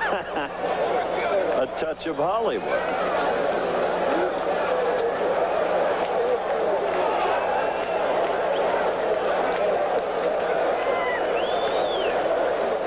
Pitch popped up in foul ground, and this one will be playable. Benedict is there. Makes the catch to retire the side. In the sixth, no runs, one hit, leave one at the end of 5.5. St. Louis 5, Atlanta nothing. In the sixth, no runs, one hit, leave one at the end of 5.5. St. Louis 5, Atlanta nothing. Shut out through 5, and before the series began, Howard Cosell had this chat with Whitey Herzog. Whitey, characterized Joaquin Andujar for me. Basically, he's a pitcher that we acquired last year right before the strike. He never pitched an inning for us until after the strike. Finished with a 6-1 record and really did a good job, beating Montreal 3 times.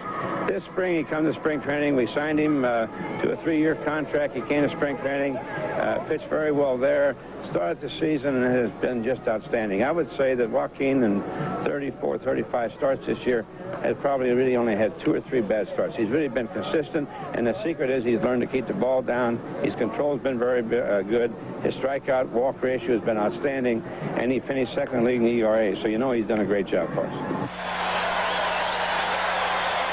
Well, it's been that sort of night. That's for the story Braves of the fans. game. Well, there's nothing better on a rainy night in Georgia. Why don't you croon it? Larry Washington will bat for Donnie Moore as we go to the bottom of the 6th inning.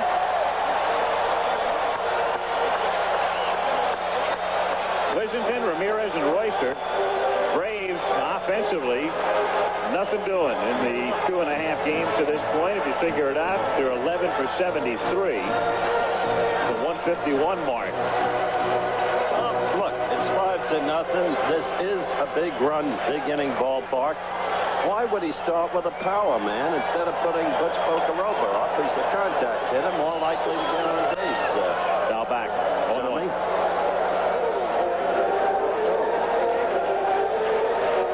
Look at his last 18 He's probably saving Bocaroba for when he's got a couple of men on it. Well, Pascual Perez is getting ready for the winter ball. He's gone. Washington grounds it sharply to Hernandez, but Keith stays with it and does it himself. 1 away in the bottom of the 6th inning. 2 hits tonight for the Braves. Rafael Ramirez, a 1st inning single. Dale Murphy, a 5th inning single. Hernandez, those soft hands, right there, tough hop. Picks it up. Does it easily.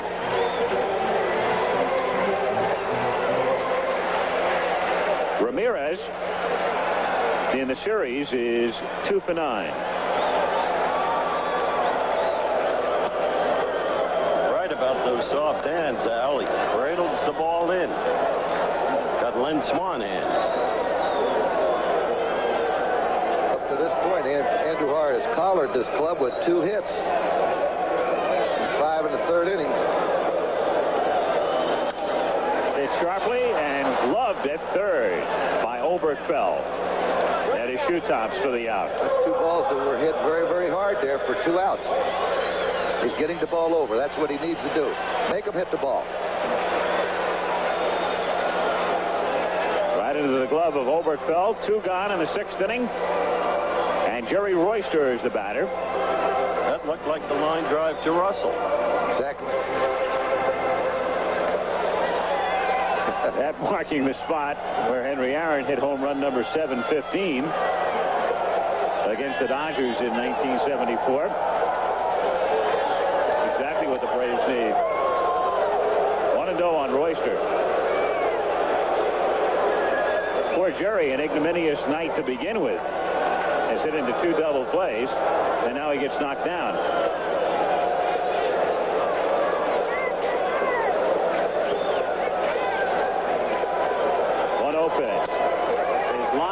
Center field, but McGee comes in and makes the catch. That ball fairly well hit, but the Braves again come up empty. So we've gone through 6 at Atlanta. St. Louis 5, Atlanta nothing. Back after this word from our local stations. Mailer on the mound for Atlanta. Mailer, a starter most of the season, now working out of the bullpen, as was the case late in the year. The year began in glorious fashion for him. He was their opening night pitcher, pitched a shutout against San Diego, came back in his next start and shut out Houston. Slid downhill. Oberkfell looks at a strike. 0-1. Well, I guess they're putting everyone to sleep tonight.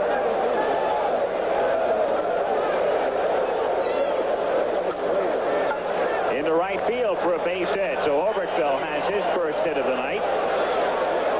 3rd hit in the series. The Cardinals with 9 hits now. Smith is the batter. If the Cardinals can wrap it up tonight, it's all right by them, because they'll have Mr. Force ready to work probably in Game 1 in the World Series on Tuesday. And the man who works Game 1 can also work Game 4 and can also, if necessary, work Game 7 with 3 days rest. Smith sacrificing Chambliss to Hubbard. 1 gone. And again, it will be a matchup of the power versus the speed with the Milwaukee Brewers. Look at the way this fella punts. He gets that hand down on the barrel of the bat. He gets the bat out in front, gives a little bit with it upon contact of the ball on the bat, and lays down a perfect bunt. He allows the first baseman to come in to field it and advances the man to second base.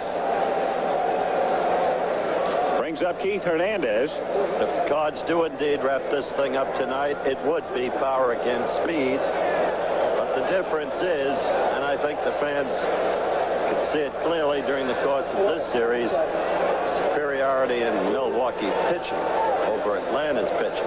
Because you've got St. Louis pitching, Milwaukee pitching over Atlanta pitching. What I said first was correct. Because you've got Sutton, Vukovic, Caldwell. You simply have better pitching depth. Don't you agree? Moose Haas, who pitched effectively. I think their starting staff is much, much better than the starting core of the Atlanta Braves. Without only that, the discovery of Ladd. And 2 fingers not being able to pitch in this playoff may be ready for the Fall Classic. Exactly. Darrell Porter having a great series at the plate with runners at first and second. 1 gone and takes up and away. What a job that Ladd did for the Brewers. Yep. Outstanding. Spends most of the season in Vancouver in the Pacific Coast League. Man with a lot of pressure on him. In the absence of fingers, Raleigh's been gone a month. Just saw that shot of manager Joe Torre. 2-0 the count. Kid played at St. Francis Prep in Brooklyn. Grew up there. Played at the parade grounds. Once he weighed 240 pounds. When he reported in, you remember, Tom? Signed by Honey Russell of the Braves. That's right. Honey Russell was a very great basketball coach at Seton Hall. Ball 3 now, so Porter on his way to drawing another walk. 3-0. Porter has been outstanding offensively. To me, he's the MVP in this series. 5 hits, 8 trips, One walk tonight, 2 walks last night, a walk in game 1. And he gets the green light.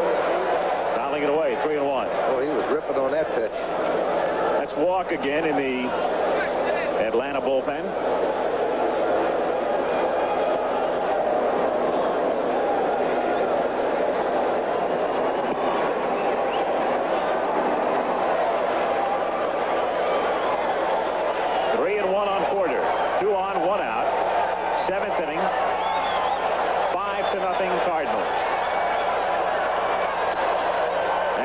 On again, so they're loaded up for George Hendrick.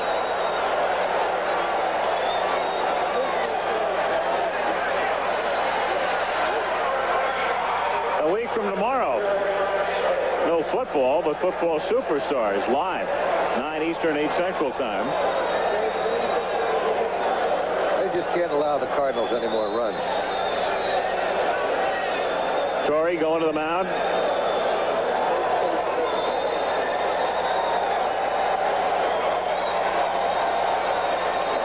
Just gotten Steve Bedrosian up to start throwing. There he is, alongside Walk. That's Joey Pignatano, longtime friend of Joe Torre's and longtime coach. He came down with the others of Joe's staff with the Mets. There's Mr. Hendrick. Bases loaded, up and in. 1-0.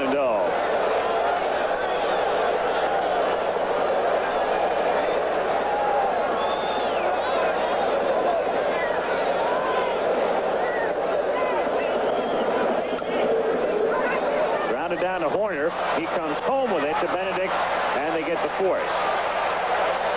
At short and second, they were a double play depth up at the corners. And an easy play for Horner to get the force out on Oberkfell. So 2 down now with the bases loaded. And Willie McGee will be the batter. Kept it in on him. And Bob Horner cutting him down at home. So it remains 5-0 with Hernandez now at third, Porter at second, Hendrick at first, and Willie McGee the batter. Say this for the Braves. Whitey hasn't been able to get the crusher executed. To right center field. Murphy is there. And no damage done. So look there at Roger Maris, who at 61 in 61. Looking on here at the end of 6 1/2, 5-0 Cardinals. The Braves to send up Washington, Horner, and Chambliss in the bottom of the 7th inning. The St. Louis Cardinals with 4 runs in the second, 1 run in the 5th, on top 5-0. The Braves must get on the board in this inning to really get their confidences back, and Washington's got to get on. They very well may. Let's face it. They caught, again, the fight, World Featherweight Championship. Eusebio Pedroza against Bernard Taylor. I was telling you about Taylor. That kid was one of the proudest kids in the world when he fought on the U.S. team against the Cubans in his hometown of Charlotte a few years back. Stan the Man. His statue out in front of the stadium, the familiar corkscrew batting stance, always smiling. Joaquin Andujar. Great hitter, Stan Musial. Never seen Maris so happy either, Al. He came up to visit us in the booth before the game started. He and Paul Wiggin have the same hairstylist. He's in terrific shape. He really is. A strike here, and the count is 0-2. Joaquin Andujar has allowed 2 hits. Lowest team batting average, the Twins back in 69, losing to the Orioles, and then the Reds in 73. Knuckled under to the Mets. Seaver, Matlack, and Kuzman in that series, hitting 186. 0-2 pitches outside, 1-2 the count. I tell you, he's been a big, important out man to keep the Braves within the 5 runs.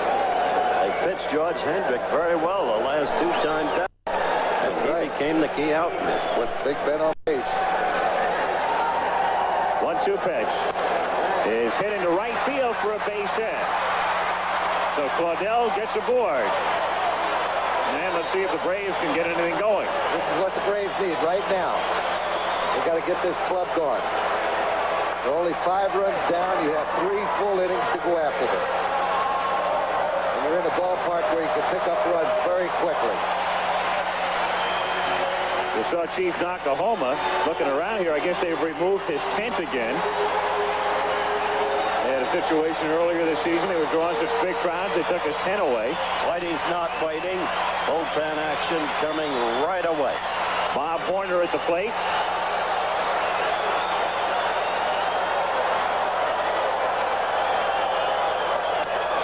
It's a chopper to the right side, and nobody's there with a shift. Base hit into right center, and Washington moves to third. And Washington was lame coming into third base. Looks like a hamstring. As he rounded second, Claudel is injured, and Torrey is out to see him. But the Braves have runners at first and third, and nobody out in the bottom of the 7th inning. So the trainer, Dave Fursley, and manager Joe Torre to check out Washington, who came dipping into third.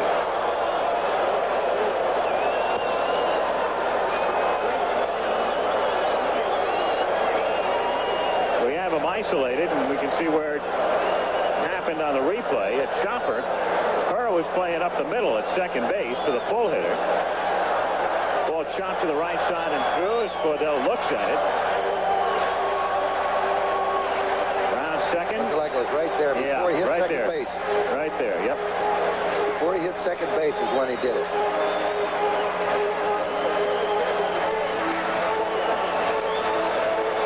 Now Horner again, you can see her in the bottom left-hand portion of your screen. He's the second baseman. There he is. Playing slightly on the left field side of second base. Because you don't figure Horner's going to hit it in that direction. So runners at first and third, but right now the Braves concerned about the condition of Washington. Suddenly, swiftly, the very point we were making. Cardinals failing to apply the crusher. There's the St. Louis bullpen. Bear on the left and Jim Cott on the right. And one big blow now, and we've got a ball game. Meanwhile, we're probably looking at a pinch running situation here. Injury of that nature normally necessitates the removal from the game, and that will be the case with Claudel Washington.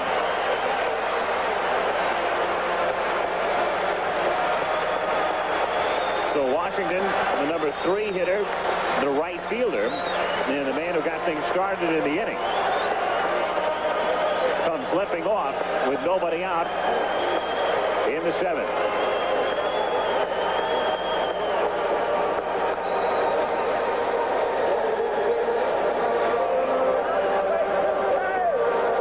Just now walking back to the bench, and Joe will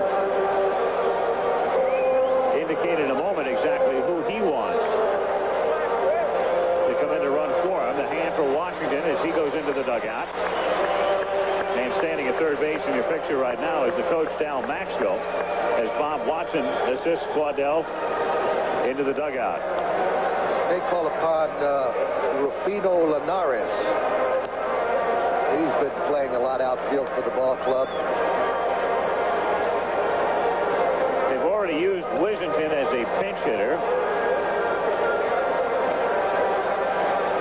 It'll be either Linares or Butler. I mean, Brett Butler. Yeah, Butler. ABC News Weekend Report coming up.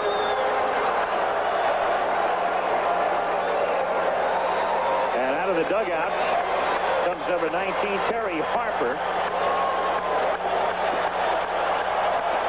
who spent part of the season in the minors and was playing regularly down the stretch. He was playing regularly in left field.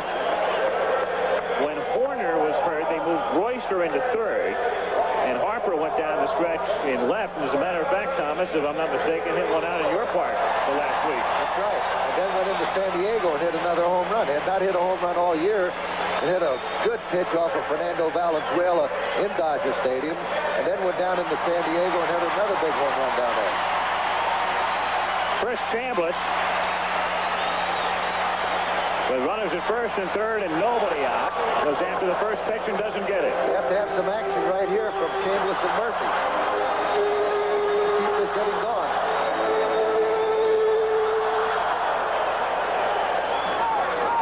Audrey's confident.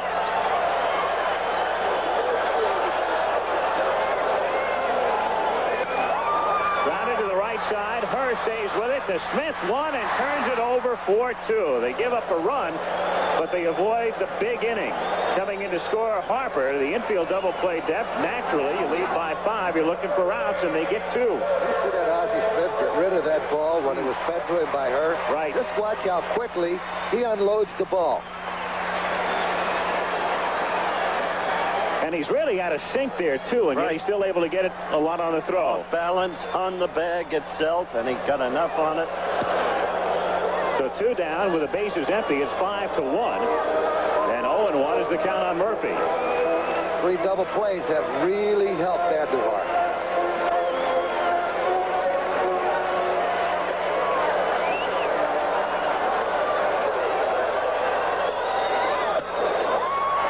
Liner to right. Here comes Hendrick again, but this time has to play it on a bounce. So the double play looms even larger now as Murphy collects his 2nd hit of the night and his 3rd hit in the series. Glenn Hubbard's the batter. I think that's Mr. Suter. Yes, the bearded one just went to the bullpen.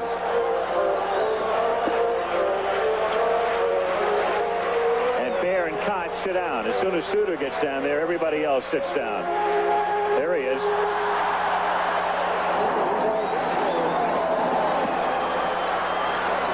Hubbard has struck out twice tonight, and Andujar throws one into third. Bouncing to the screen as Murphy goes to second. Base hit right now will really help the Braves. Andujar, sharp through 6.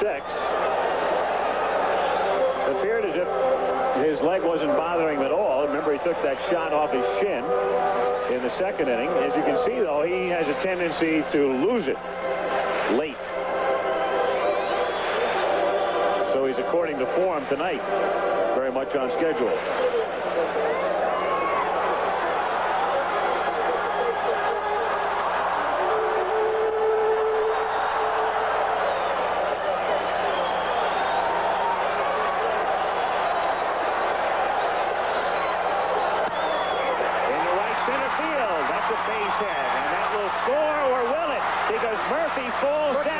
Then the throw is a rainbow, and he scores anyway.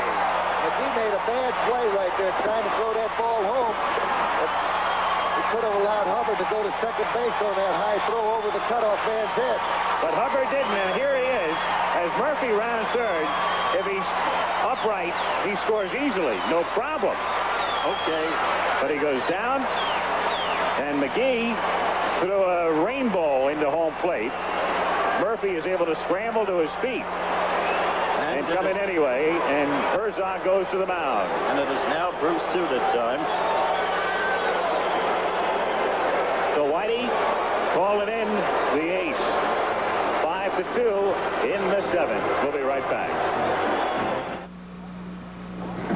All right, children. Who's going to be the first one to recite the alphabet? How about you, Ann? A, B, C, D, E, F, E, F, E, F, Hudson.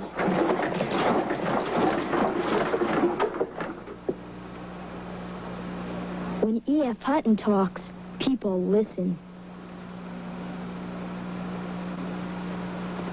Mr. McEnroe, that's a very close shave. You must be joking! That ball was in! No, Mr. McEnroe, your shave is very close. Of course!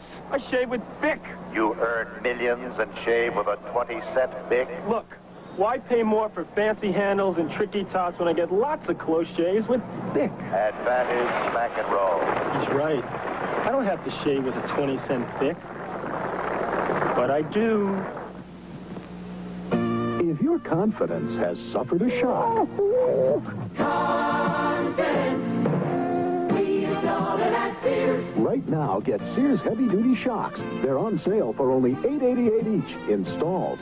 And save 25% on Sears SuperGuard steel-belted radials with a limited warranty for 40,000 miles. At Sears Tire and Auto Centers, we give you more than a good deal.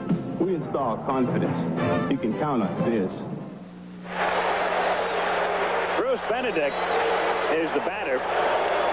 2 out in the bottom of the 7th inning, and Bruce Sutter came out of the pen to win last night in St. Louis. Throws a strike, and the count is 0-1. Runner at first base, Hubbard, with 2 down. Last night, Sutter faced 5 men, retired 5 men. No chance for Benedict, and the count is 0-2. Sutter's going to throw his bread and butter pitch. He throws that split finger fastball, and that's the one he's going to throw when he's ahead, and that's the pitch that has made him one of the top relief pitchers in baseball. The split finger fastball reacts the same as a forkball or a knuckleball. As it gets to the plate, it has this sudden drop to it with the same effect, and that's why it's so difficult to hit. It's a tough pitch to master. He's the only one that has done it. He's the only one that throws the pitch and throws it with the regularity that he does. Count stays 0-2.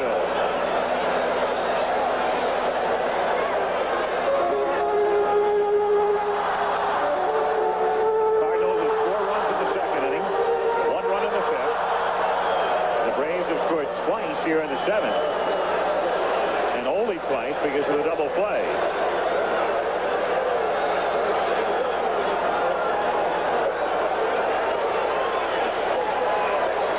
Pitch. See how that ball, that's a tough pitch to lay off of with 2 strikes. That ball reacted just like a knuckleball.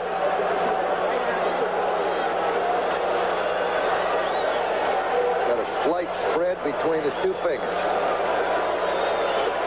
There it is. In the air, center field. Here comes McGee, and so Sutter works out of it. In the inning, Atlanta with 2 runs, 4 hits, leave 1. Cards come up, top of the 8th. It's St. Louis 5, Atlanta 2. That is the case, and it's also serious enough so that if we go to a 4th game tomorrow, it looks like Washington would miss that one. 8th inning, Ozzie Smith trying to butt his way aboard. Benedict out to glove it, and doesn't get him. And Ozzie, who can fly like McGee, is safe at first base. Advantage of that guy getting on again. Now you got the pitcher coming up who will sacrifice. That's 3 hits tonight for Ozzie Smith to go with a walk and a perfect night. As I pointed out the other day, a lot of people seem to think that when you have a guy hitting 8th, he's the worst hitter on the club. That isn't so. The 8th place hitter is a very, very important hitter in the lineup. Benedict making a decent play there, but the speed of Smith made all the difference. Bruce Sutter, a strike, and the count is 0-1. Sutter missed that ball because he pushed the bat out after the ball rather than letting the ball coming to the bat. Gets this one down, and Naylor will go to second on a hop and does get it. Dug out by Ramirez. So they get the force. Keep Smith from advancing, and Sutter is now at first base with 1 out. It's a very good exchange, taking Ozzie Smith off the base and putting Sutter on.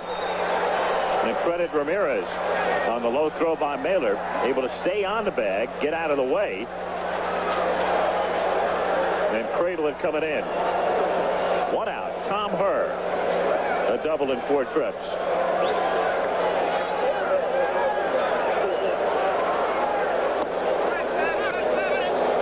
It's no different in any sport, Tommy. Every game becomes a game of missed opportunities. And now the Cardinals have to look back because they're involved in a game when they could have scored 8 or 9 runs and blew it. Fouled away, 1-1. They still have a 3-run lead, and they still have Bruce Sutter on the mound. That's incredible. All knew that's incredible, beginning Monday and then starting over. Burt Reynolds, Candace Bergen, Jill Clayburgh on the Monday Night Movie. For the benefit of the youngsters watching, when you sacrifice, you must make the first baseman field the ball. To left field, Royster. 2 down.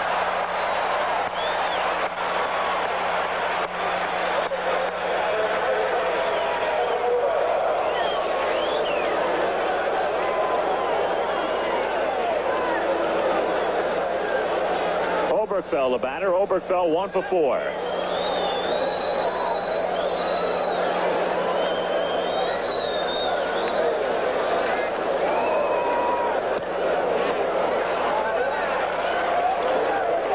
Last night's hero.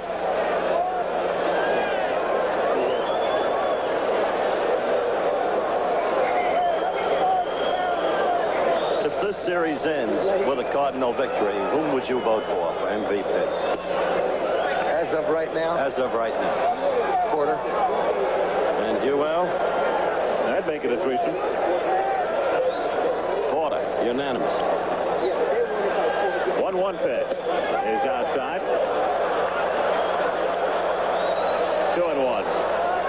There he is. Darryl Porter. Oberkfell had the big hit last night, forced through the shutout in Game 1. Sutter with a victory and a possible save. In for a strike. 2-2.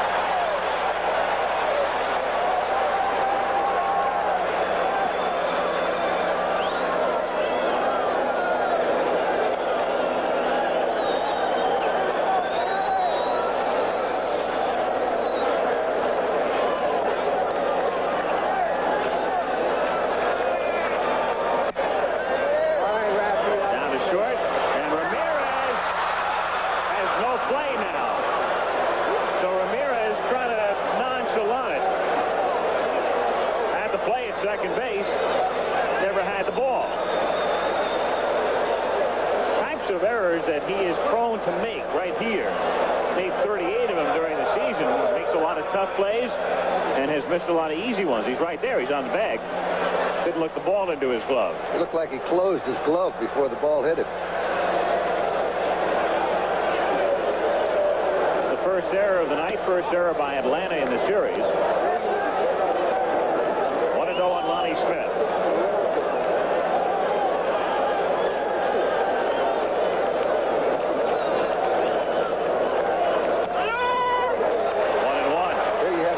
Situation now. You have Sutter on second base. The guy gets a base hit. There could be a play at home where there possibly could be a collision. So Chuck Hiller is going to be very, very careful when he brings this guy around. 2-1 to count. Things the manager thinks about.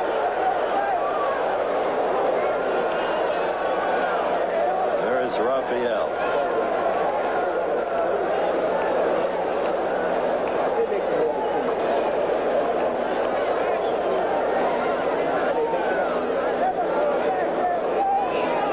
To Lonnie Smith. His line to right field toward the corner. Foul ball.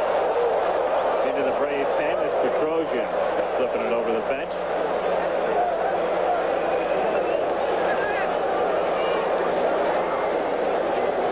Whitey Herzog. His club 6 outs away from the National League pennant. Stadium quiet for now. Sutter having a little stint out there.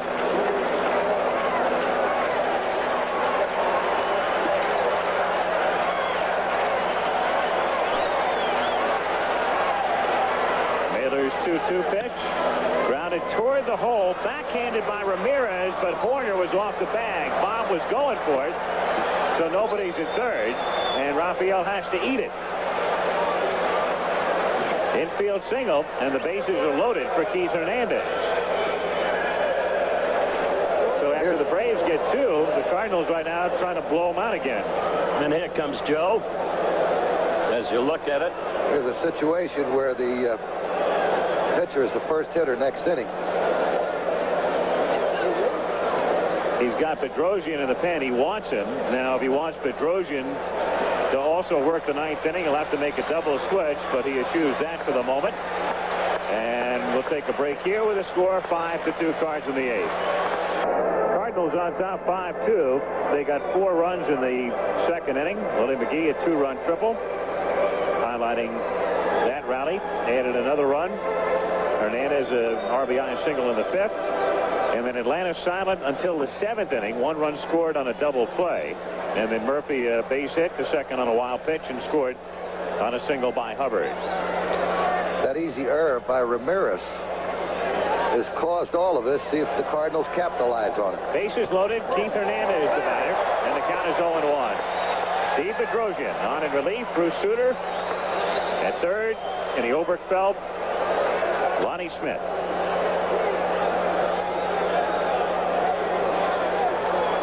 Cards by 3 in the 8th. Bedrosian, the 5th Atlanta pitcher. 1-1 the count. Bedrosian pitched in game 1 and was touched up in the middle of a 5-run 6th inning rally for the Cards. Fouled back, 1-2, hard thrower. And he and Gene Garber forming the tandem in the bullpen as you look at Sue Hernandez-Keith's play. The bullpen tandem that very much figured in Atlanta winning the West this year. 11 saves for Bedrosian and 30 for Garber.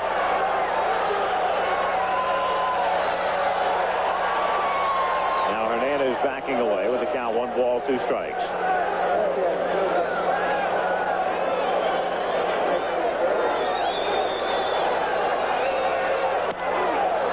Out of play. He's got a good fastball. He relies on a good fastball and a hard slider.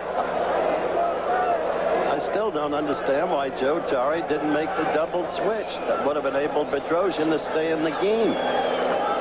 Well, the guy that's going to hit probably the next inning is Biff Pocorovo, and having been a catcher, Benedict made the last out, and the pitcher's the first hitter up. 2-2 the count. What that means, of course, is that Bedrosian can face the Cardinals only in the 8th. Is they're going to hit for him to start the bottom of the 8th inning.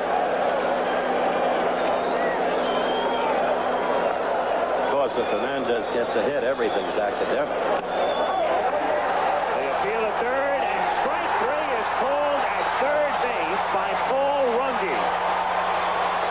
And Hernandez is furious, firing his bat back toward the dugout. So they call him out on strikes from third with the bases loaded in the 8th inning. Harry Wendelstedt stepping in between. Would like to have a word with Runge too. Yeah, he's a mild-mannered guy on balance. This time he is irritated. But the plain fact is that it's another big scoring opportunity that the Cardinals didn't capitalize on. And see if he swung at it. All right, look at it again. And so Atlanta is in the ballgame.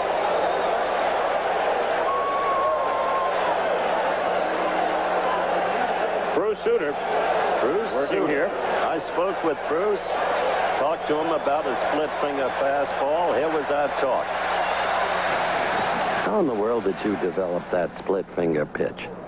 Well, it was kind of crazy. I had an elbow operation, and when I came back, I couldn't throw as hard, and I was afraid to throw the slider, the curveball, twist my elbow.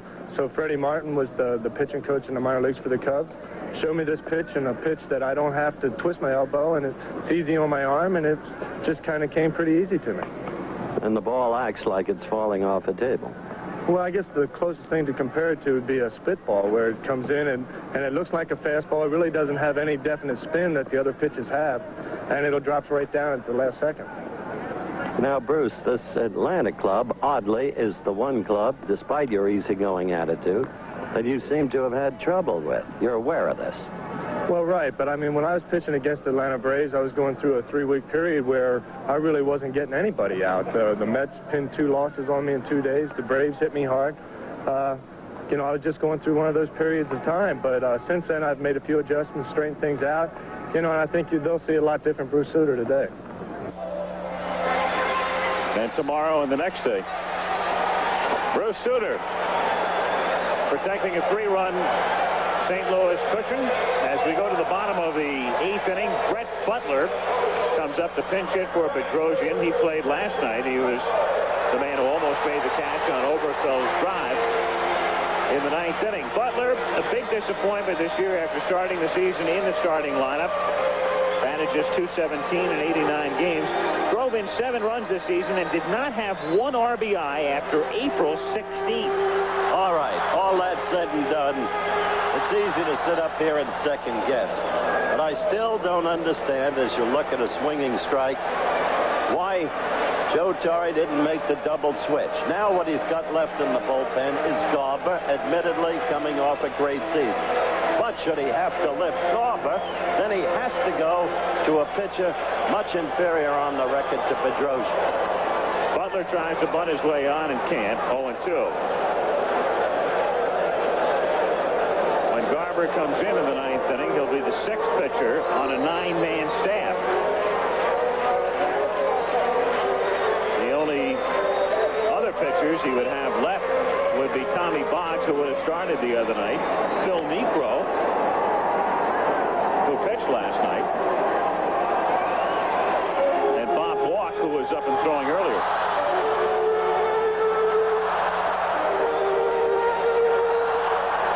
No balls, 2 strikes on Butler. They'll be followed by Ramirez and Royster in the bottom of the 8th inning.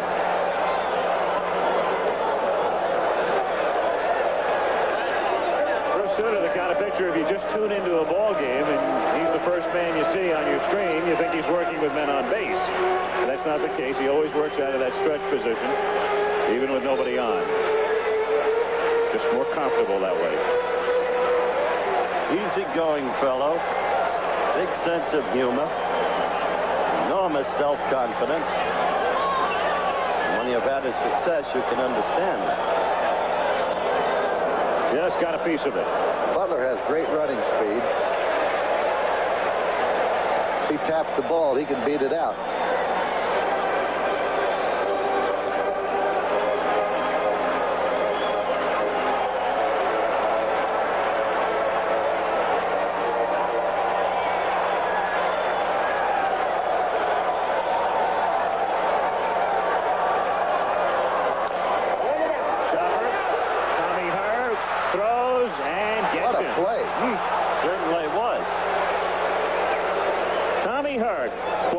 Efficiently doing the job. That was a pretty good play he made also in the 7th inning on that double play. Not spectacular, but he could have gotten caught in between hops, and he started the deep D, and here he has only 1 chance. He can't short hop that one and get Butler with his speed, and he gets him here.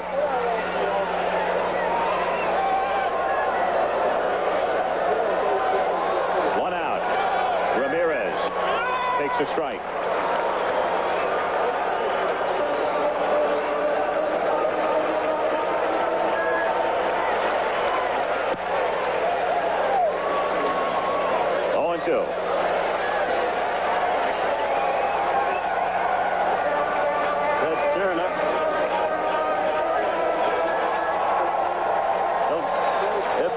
Should lose this, he'll get busy with a new business tomorrow. He's got about 11 businesses going.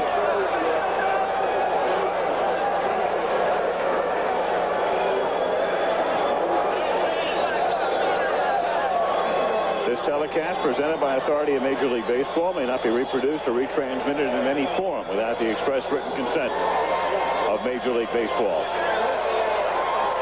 1 out, bases empty, bottom of the 8th inning. Cardinals 5, Braves 2. And the 0-2 pitch is grounded to the right side. Perfectly positioned for this one. Tommy throws him out. And there are 2 down in the 8th inning with Jerry Royster coming up. What was it you said, Tom? Sutter should be declared illegal. I'll tell you, he pitched in 3 All-Star games for me, and I'll say one thing. Every time he's gone out there, he has just been so successful. He is really tough to hit. It's the first time in Suter's career that he's been involved in a championship series. Look at that pitch. 0-1. Did you see that fall down? Oh. Gibby and Joe Torre. Watch this now. Watch. Like the bottom fell out of it. So hard to lay off it, too. That's what's tough. Looks like it's going to be in the strike zone. He holds the ball with the seams. Got it sharply down to short. Look at Smith. Make it look so easy. Just stayed with the hop. And throws him out. So the Cardinals are 3 outs away from beginning things with the Brewers on Tuesday. It's 5-2 going to the 9th.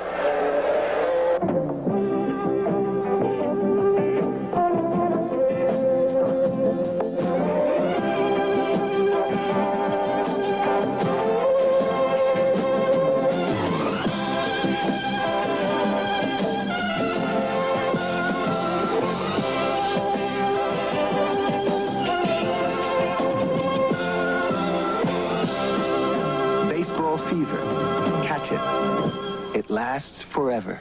The preceding message was furnished by Major League Baseball.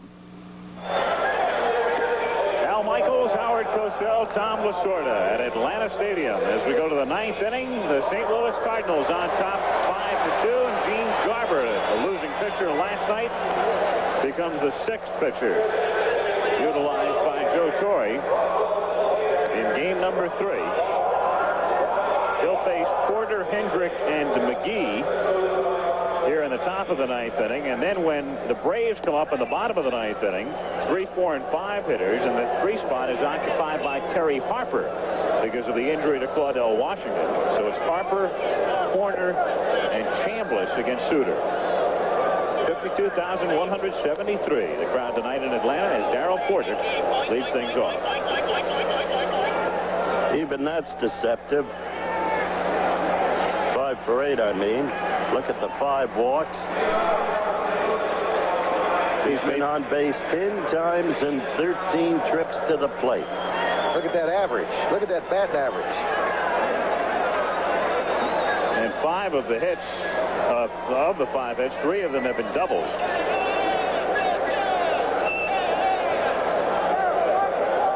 Braves, of course, a club that reached the playoffs on the strength of basically a lot of power, and they have only 1 extra base hit in the 3 games. That by Bruce Benedict, a double last night.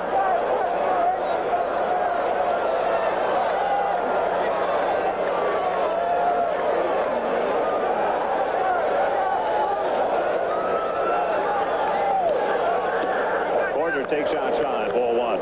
1-0. Does Garber give you a lot of motion, huh, Timmy? Very deceptive. He hides the ball very well, turns the back. Watch how he turns that back to the hitter. 1-1. He doesn't have the velocity that he once had, but he makes it up in good control. He keeps the ball down. He sinks the ball and has come up with a very good changeup.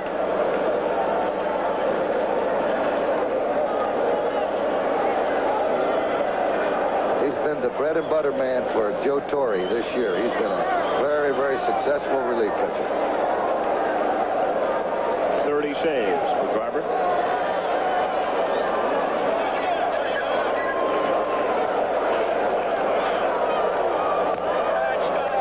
And he's ahead now, 1-2.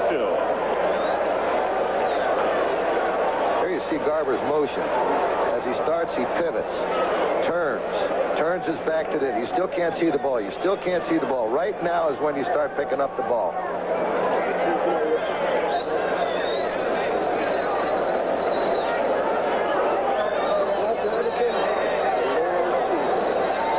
Porter on this hot and sticky night with the insects in abundance.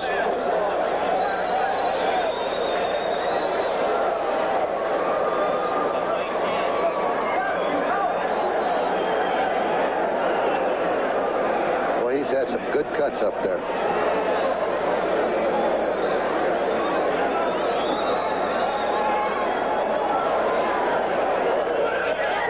There's that changeup I was telling you about right there. So Garber strikes out the first man he faces. Porter is gone. Again, the off-speed pitch.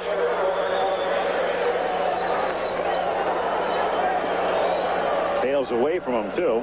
Down he goes. George Hendrick, 1 for 4 tonight, drove in the first run of the game in the second inning.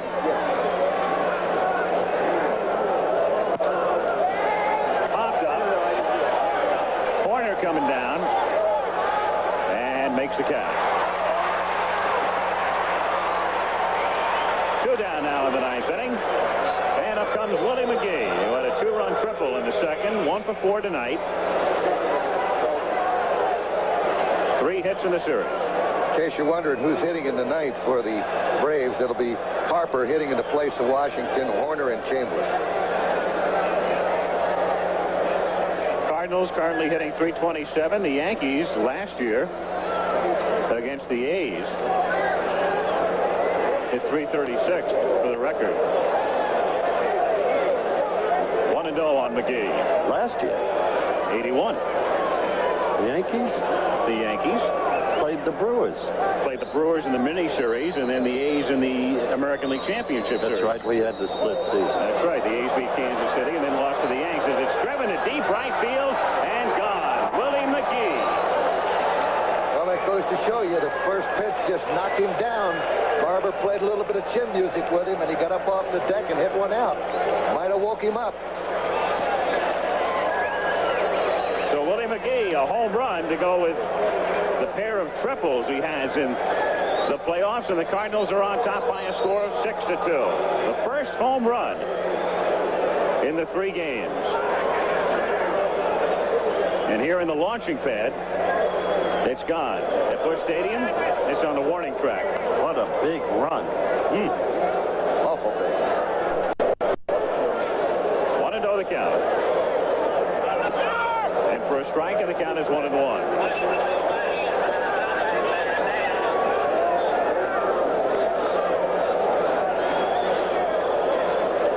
Tell you, this guy, he's had a big series.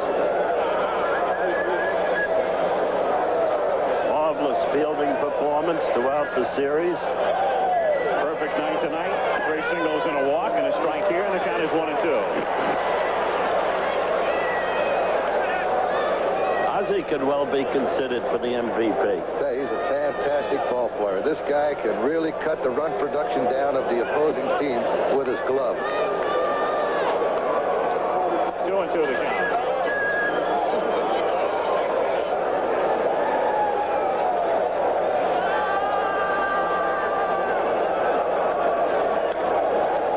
In the air to left center field, and Murphy lopes over to make the catch. But in the inning, a run on McGee's homer.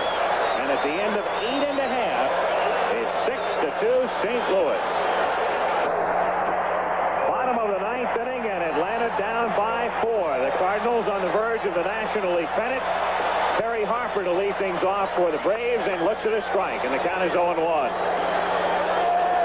Terry Harper, his regular season figures there, batting for the first time in the playoffs. Came in for the injured Washington, and the count is 0-2. St. Louis 3 outs away from their first World Series appearance since 1968. When it was the Cardinals and the Tigers. 1-2 the count.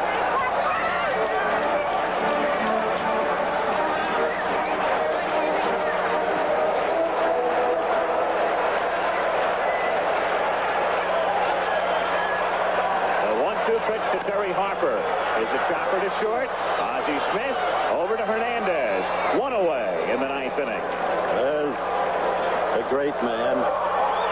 And you just saw Jamie Sutter. I wonder how often people realize, as you look at her again, play upon nerves that that baseball wives go through. Well, you have to give them a lot of credit.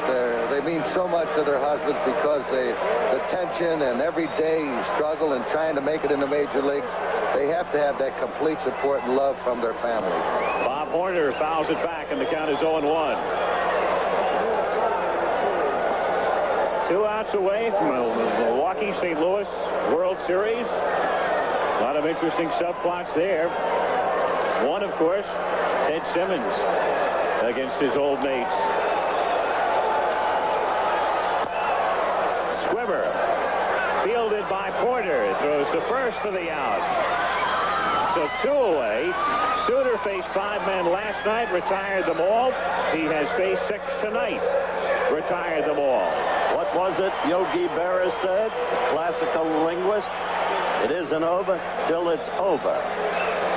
It is now all but over. That second out will empty out the parking lot pretty good. There's a lot of them leaving. Yogi never heard of Suter when he uttered that.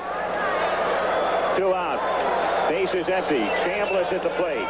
Takes a strike. Chris had a tough series. No question about it. Usually the Rock of Gibraltar. Inside. 1-1 the count. In the meantime, these people have been given a great season by Joe Torre and the Atlanta Braves. Well, I know it's going to be a very interesting series. Should the Cardinals win right here and the Milwaukee club. And I tell you, it's quite a thrill to be in that fall classic. 1 ball, 2 strikes the count. St. Louis a strike away now. Not a hit or walk off Bruce Suter. Graphic you just saw, telling the whole story. The 1-2 pitch to Chambliss is inside, so the count is 2-2. If Chris can keep it going, Dale Murphy would be next.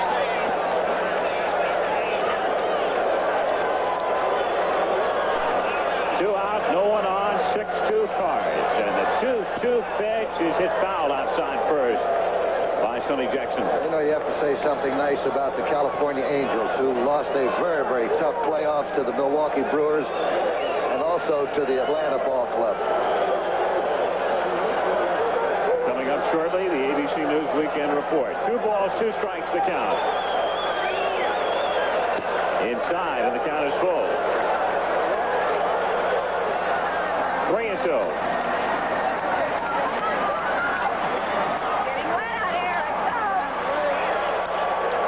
Chambliss hits it in the air to left center field.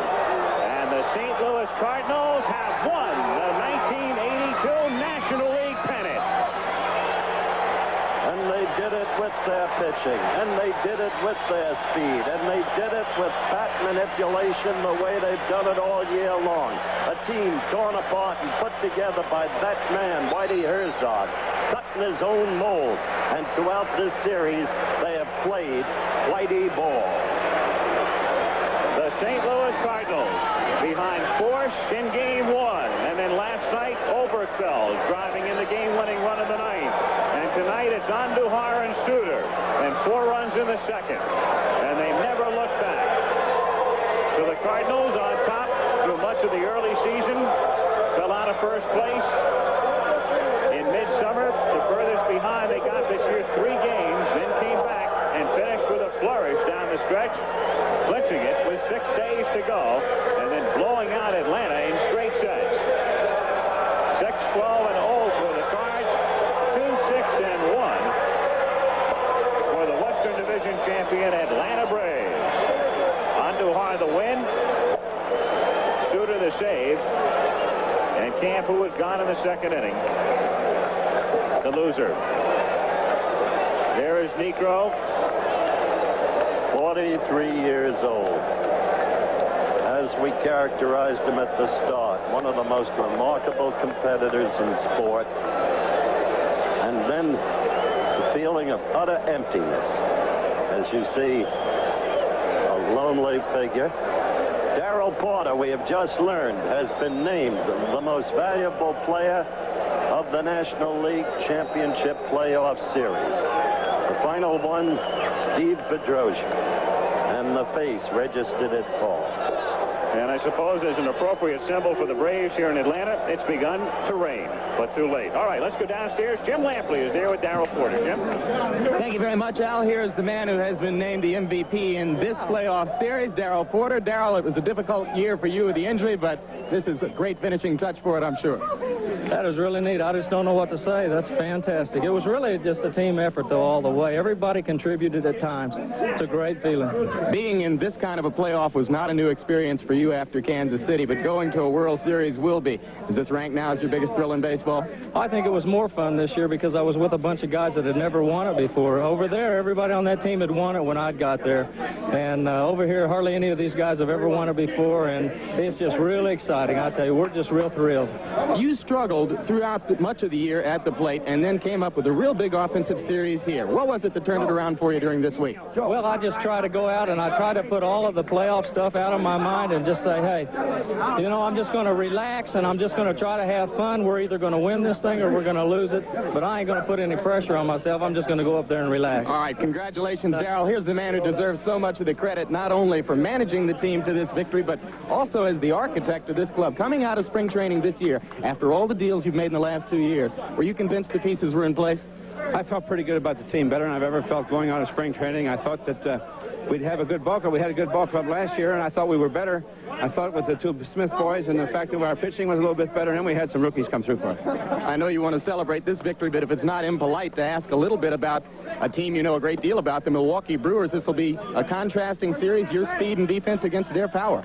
They got some kind of power, and you got to give them credit. They had their backs against the wall, and they came back and won 3 in a row, and it shows how good they are. And the Angels played pretty good, too. It was a good ball game today, but I tell you, I'm an awful good friend of Gene Autry's, and I work for Harry Dalton. He's a good friend. I had kind of mixed emotions about that thing today, but somebody had to win. I'll ask you the same question I asked Darryl. You've been in this kind of a playoff before as a manager, but as a manager, being in a World Series will be a new experience for you. Does this now rank as your biggest thrill as a manager? Well, it has to be. I was close so many times. The first 2 times we were in the playoffs with the Yankees, we got beaten in the ninth inning and the 5th game, and to get that close and then finally make it's a thrill to me.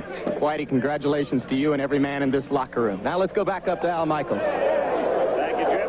Cardinals, the National League champs, so thanks to Alan Ross, statistics, Steve Hurt for the graphics, Al Michaels, Howard Cosell, Tom Lasorda. Our congratulations to the St. Louis Cardinals out of the World Series to face the Milwaukee Brewers. Final score 6-2 Cards. Travel arrangements made through and a promotional fee paid by United Airlines.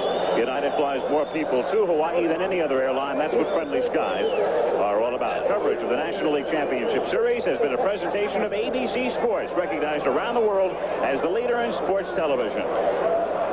In Major League Baseball, this was the day when the 2 World Series contenders emerged from playoff action. The National League will be represented by the St. Louis Cardinals, who swept 3 straight from Atlanta. The American League Championship took just a little longer, so there was more to celebrate today in Milwaukee. Fans of the Brewers took to Wisconsin Avenue to show their pride in their team, having come from behind to take the California Angels 3-2. Highlights now from Dick Schaap. California built an early 3-1 lead over Milwaukee. The 3rd run set up when Cecil Cooper, after fielding Bobby Gritch's bunt, tagged Gritch with his glove while the ball was in his other hand. Gritch was ruled safe. Then Bob Boone's perfect squeeze bunt brought home Doug DeCinces, who had reached 3rd on Gritch's bunt. Milwaukee fought back, countering California's so-called little ball with the long ball. Ben Ogilvy's 4th inning home run, cutting the Angels' lead to 3-2. Then in the 7th inning, Cecil Cooper ended a frustrating slump with a 2-out bases-loaded single that drove home 2 runs and put Milwaukee ahead 4-3. The Brewers, who had committed 4 early errors, then got a magnificent timely catch from Marshall Edwards and perfect 9th inning relief pitching from Peter Ladd. The Brewers' unprecedented comeback after losing the first 2 games of the series triggered jubilation in Milwaukee and sent the team into its first World Series against the St. Louis Cardinals, who wrapped up the National League Series with their 3rd straight victory.